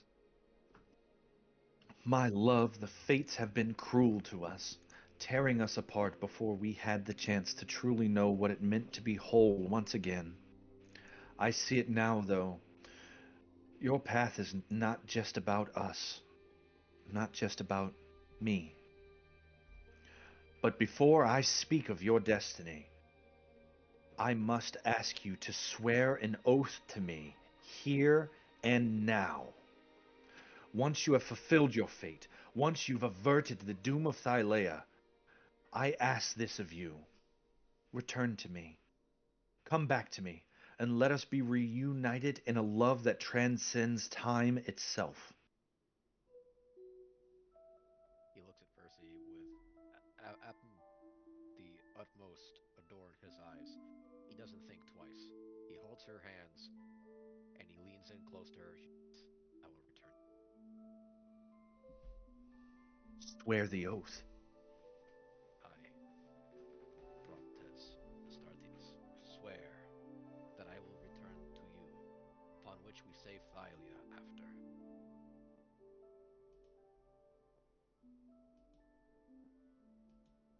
He turns. What is everyone's passive perception? Because she's going to start whispering. 14. 15. 12. 15 works. 18. All right. So, Dynemys and Eretria hear this. The rest of you just hear her whispering. And she says, "I have always had such a soft spot for mortals, but I never knew what true love was until I gazed upon you, Brontes Astartes. Now I will speak of your fate. You are destined to restore what was lost, your order, your glory. I see you again, wearing your famed armor and crown of the Dragonlords, leading those who have long been scattered. My heart, like yours, was once lost in the void, but now I see your path and it calls to me. I shall speak of your fate. You, my love, are destined to save a soul, one whose name you no longer even remember, but whose spirit is woven into the very fabric of your being. You must venture to the necropolis at Telemark, for it is there that you will find the key to restoring all you have lost. Old friends, once loyal, now lost to the sands of time, they call to you. It is there that you will reclaim what is rightfully yours. It is your destiny to take up the mantle again and restore what was broken and train the new leader of the Dragonlords." And Ozais, you see as she turns because her back's to you. She turns and she looks at you briefly, and then she starts whispering to Brontes again. "But there is more, for the soul you must save is bound in the underworld, lost to time in the shadows of death. Your heart, once so full of light, will be darkened with sorrow. To reunite, you must descend once more into the nether sea, the dark and treacherous waters that will claim all who venture too far. There," and her face looks incredibly pained, "you will find your lost love. Not as you remember, but as she is now, shaped by the hands of death and eternity. To reach her, you must seek out this guardian of Telemark, for he is a being of great power, an ancient keeper of secrets, who has studied the nature of death for centuries. His knowledge of the beyond has made him something more than mortal, a being that transcends these coils that wrap you. He can teach you how to wield your gifts more powerfully, and how to find what you seek, vanished psychopomp. Be warned, my love. The depths of the Nether Sea cannot be navigated alone. You will need a guide, one who knows these waters better than any mortal should. A spurned servant of Lutheria now resides in Mitros. He is a being full of regret, cast aside by his mistress, yet he would do anything for a chance to return to those dark waters. It is who will help you on your journey, but beware. His motives may not be as pure as they seem. His heart is filled with bitterness, yet he would do anything to return to those dark waters, to the realm where he once held sway and favor with his mistress. He will help you, but be wary of his intentions, for his path is one of shadows, and not all guides in the underworld can be trusted. Your destiny is written in the stars, but it is a destiny of sacrifice, of journeys, of dragonfire, through the darkest of places, and of trials that will test you in ways you cannot yet fathom. You will reclaim the love you have lost, but first you must save her soul, and in doing so, you will become the hero the world needs, the one to avert the doom of Thylea, the hero I always saw you as, the hero that I love. And she lets go of you, and she begins to cry, and you all see her as she starts to weep. Brontes is like taken aback by this. He's kind of shocked because like this, my old lover, my I had, but it was just me and you. There was I don't. Why is it? Why is I can't. Versi, who I there could be no one else. But what even is her name? The third eye closes, and you see she immediately collapses. It's like Versi. He goes down. 6 prophecies, too much. It's like I like hold up her head. It's like Versi, Versi. She's alive, she's in and out of consciousness, but she needs to rest. And the acolytes, Proteus, he says as much. It seems that Our Lady must rest now. Brontes is like looking at Versi right now when he's sort of in this state. She says, "Yes, yes, she must." And Are you wanting to stay with her, or are you wanting us to leave you, or? I'm please let me carry her to her chambers. As Yeah. I would then grab Versi, Brontes grab Versi, and he will hold her, and he will bring her back to her chambers where she can rest. Wait, Brontes, before you go, says Proteus. He says, there's something I must give you. What is it, Proteus? And he says, this coin. She told me that you must have it for the next step, the next way, the way to claim entrance into Telemach. The future of Thylea must be bleak, but there is always hope. For the people of this land will look to your actions as a sign of things to come, neither fame nor fortune, but show them the true meaning of heroism. And he's addressing all of you. He says, make yourselves a beacon of light as we enter this time of darkness, and go with the blessings of this temple. And he hands you a coin. Geil, it looks identical to the coin around your neck on a necklace. I have art of it somewhere, but I can't find it.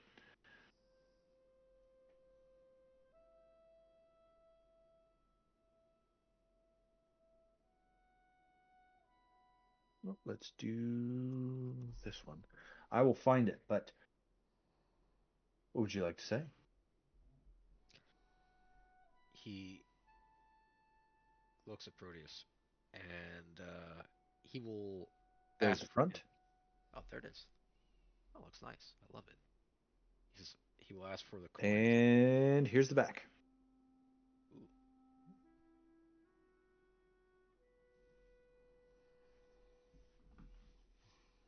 He will Keep take. going. All right. He will take the coin, and he will say, "Thank you, Proteus." And he checks from front to back.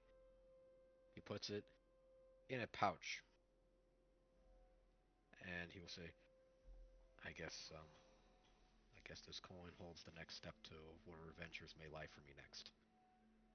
And then he'll take Versi and place her back into her chambers. Okay.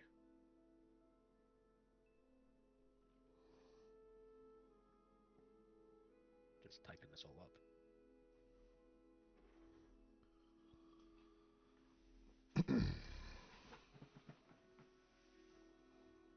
There we go.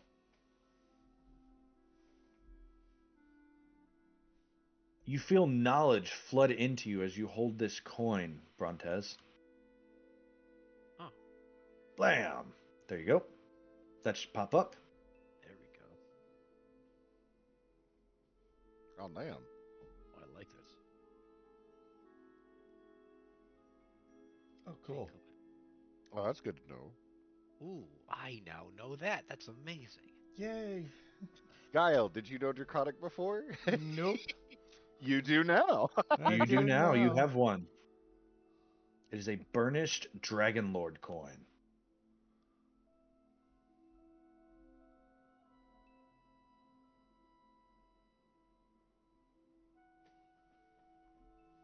And, oops, that was the wrong button. Let's see here.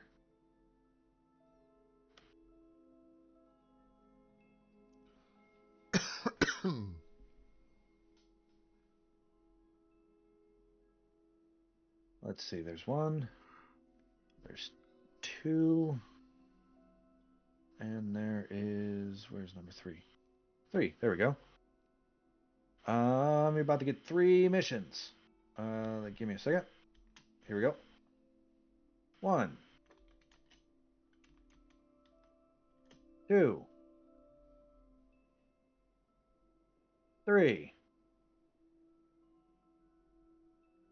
Cool.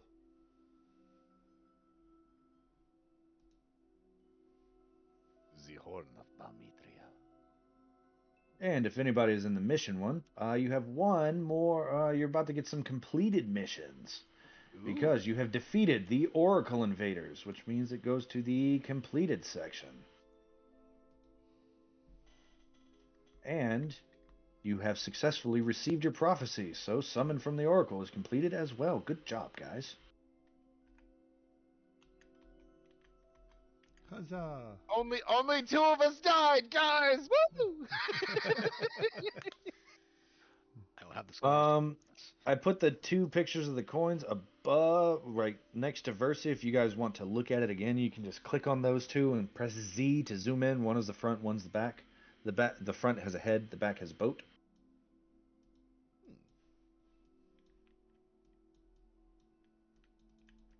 Wait, that one's under wish listing? What?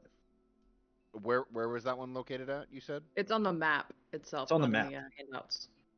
Oh, Kai. Also, I think you need to update the Valiant calendar, DM. I think it's the 9th. It It is. is the 9th, yes. Afternoon of the 9th. We actually moved forward today, guys! Yay! Woo. It was a really long day yesterday. Holy crap. All right, let's see. That is under player handouts. Great job, guys. But Versi retreats. You all are left to contemplate and hear. Kyra is furiously scribbling. Brontes returns as Versi lays down to rest for a little bit. You're a Dragonlord. You gonna be a Dragonlord? I will be a Dragonlord. This I'm is more- interesting, and I point to Brontes. You're gonna train him to be a Dragonlord. This could be great. What do you mean he's going to train me to be a Dragonlord? He's gonna train you to be a Dragonlord. This is gonna be fantastic. And you have family. You're related to Dynemys. I guess. He's like your uncle. Hey, we're almost related now, Ozais, because he's almost my uncle. Kinda. No, Iris says, before we get too far, right? Here's something. Listen to me. Forget what Proteus said. He's a nerd. This is your chance to win fame beyond your wildest dreams. And you want fame, right? Of course you do. All great heroes want fame. Fame is your path to immortality. It's how you raise armies. It's how you get people to follow you. It's how you keep people from helping the bad guys. The three great labors, they're only the beginning. The path ahead of you is going to be filled with opportunities for winning fame, and if you truly manage to rise to your fate and confront the Titans, then poets are going to sing about your deeds for ages to come. And I mean real poets, not fake poets. Your Brontes. So, here's what we need to do, because there's only one itsy bitsy teeny weeny little problem. We don't want a Timberlake situation to go on, because the tricky thing about fame is if you're not careful, one of you might outshine all the rest of you, and then all the stories will be about that one person and how strong and valiant and handsome and how great their highlights are, and the rest of you is going to be yesterday's news. So, I highly encourage you to swear an oath of fellowship, right? That makes sure that this sacred oath, it's going to bind you together in the spirit of solidarity. So instead of a Timberlake situation, you're all in sync, right? And when one of you wins fame, all of you are going to share it. And who knows? Perhaps the magic of the oath will even protect you and keep you from dying against some of the dangers that lie ahead. And then she stomps your feet. All of you, all at the same time. I certainly don't want to go bye. She looks at you. You gain a point of piety. Ugh. Kyra. In fact, yesterday you all gained 1 point of piety for all your things, but you gain an extra point of piety, Geil, because you're my favorite. That's hilarious. Amazing. You beat me to it. Oh my gosh. Gotta be quick. I'm bringing Thalea back.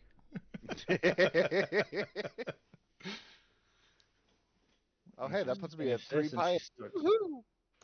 That should give you something. It should pop up on your sheet. Uh-huh. It It does. Mine doesn't have a description as of right now. But it popped up. It just doesn't have a description yet. She hands you a Oh. card with this, and she says, what you need to do is you need to take and raise your glass and drink from the glass together and say this.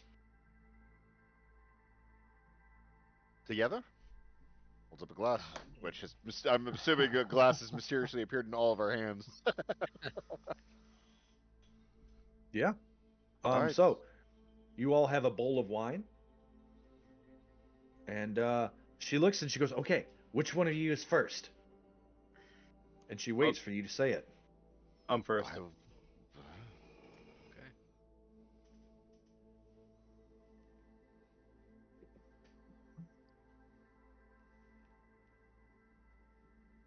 You gotta say the line.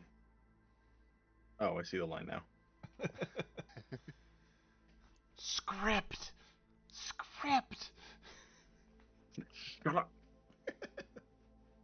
I am. Going to stab you. That's You have not a your... ball. Well, that's gonna be a short oath. All right, I'm not first anymore. I am Eretria, and I swear upon my life and my honor that I will uphold the oath of fellowship with the warriors who stand at my side. I wanted to be first anyway, guys. I'm sorry. I am Ozais Mithro, and I swear upon my life and my honor that I will uphold the oath of fellowship with the warriors who stand at my side. I am Brontes and I swear upon my life and my honor that I will uphold the oath of fellowship with the warriors who stand by my side. I am Dynemys, and I swear upon my life and my honor that I will uphold the oath of fellowship with the warriors who stand at my side.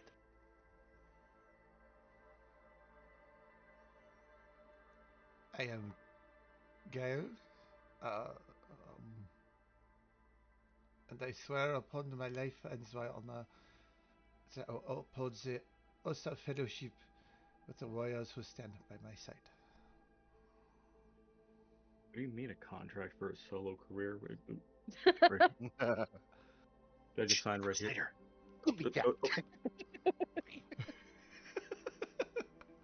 I am Dynemys. I swear upon my life and my honor that I will uphold the oath of fellowship with the warriors who stand by my side. You all clink. You all take a sip. Clink, clink, clink, clink. Drink.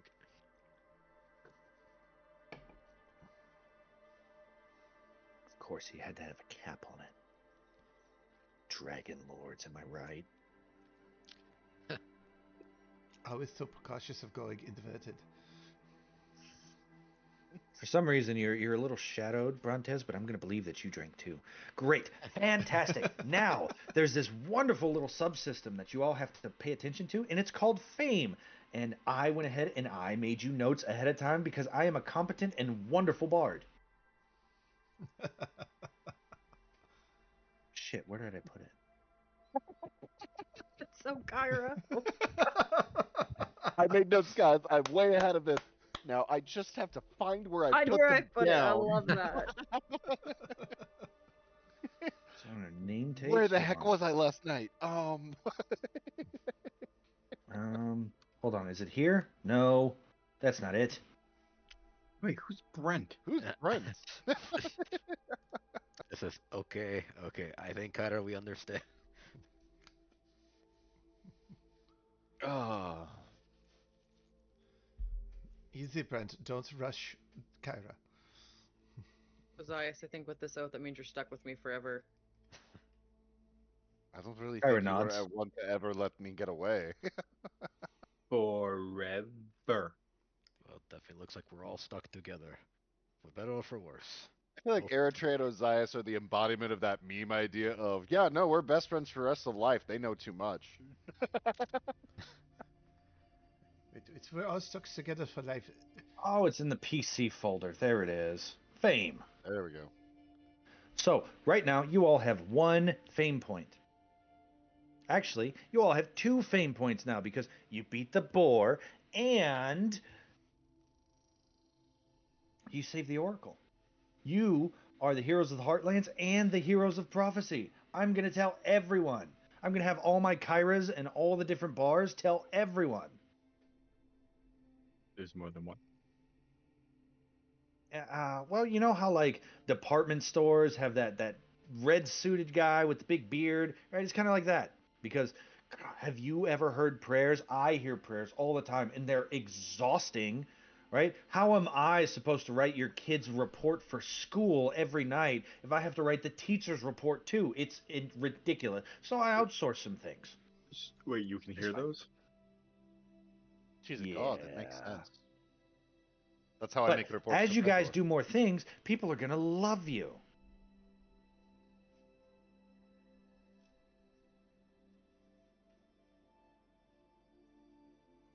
But you have that handout to look at the fame system whenever you want to look to see. Eventually, like, people will just walk up and hand you magic items. Damn. Like, here, take my lovable, familial 10th generation sword. Thank you. Yeah. This is going to. I imagine we all like actually have like a physical pamphlet that she's handed out, and I'm like, look, there's Absolutely. people are going to. Oh, people are going to challenge me to arm wrestling contests. That's going to be very The bad. best part. This is very well detailed. You came up with a point systems and everything.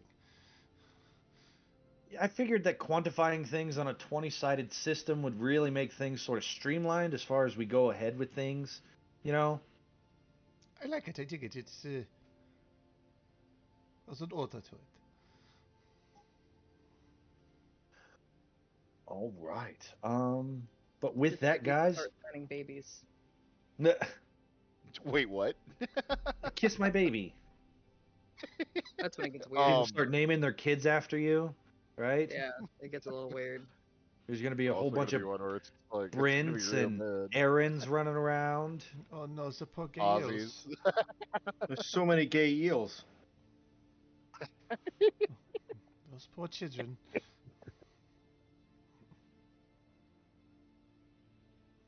Ozais But dies with again. that, guys, we're going to go ahead and I think this is where we're going to call it. You guys have gotten your prophecies. You know where to go for the next steps relatively. You rescued the Oracle. Fantastic job. Next time I see you, I expect everyone to be bright-eyed, bushy-tailed, and level 5. Woohoo! Level I'm up, invincible. level up. I don't like the way that sounds. Ozais gets weird. Geil can officially turn into a meme. I now can speak almost any language now. Yippee. Oh, There shit. you go. Freaking eloquence Well, bard. update your roll 20s accordingly. If you need help with your roll 20s, I'm always available, but we can do that off camera, guys. As always, thank you to everyone who tuned in. Thank you to every one of my players. You guys have done fantastically. If you liked what you saw, give us a like, give us a subscribe, help us in that ongoing boss battle against the ultimate of BBEGs, the YouTube algorithm, and Lutheria. And until next week, next Friday, in the same CEN place at the same CEN time, this has been your Collective Entertainment Network. I'm your DM, John. I'm joined by Nost, Rose, Ray, Mason, and Brian, and we will see you then. Good night, everybody. Good night.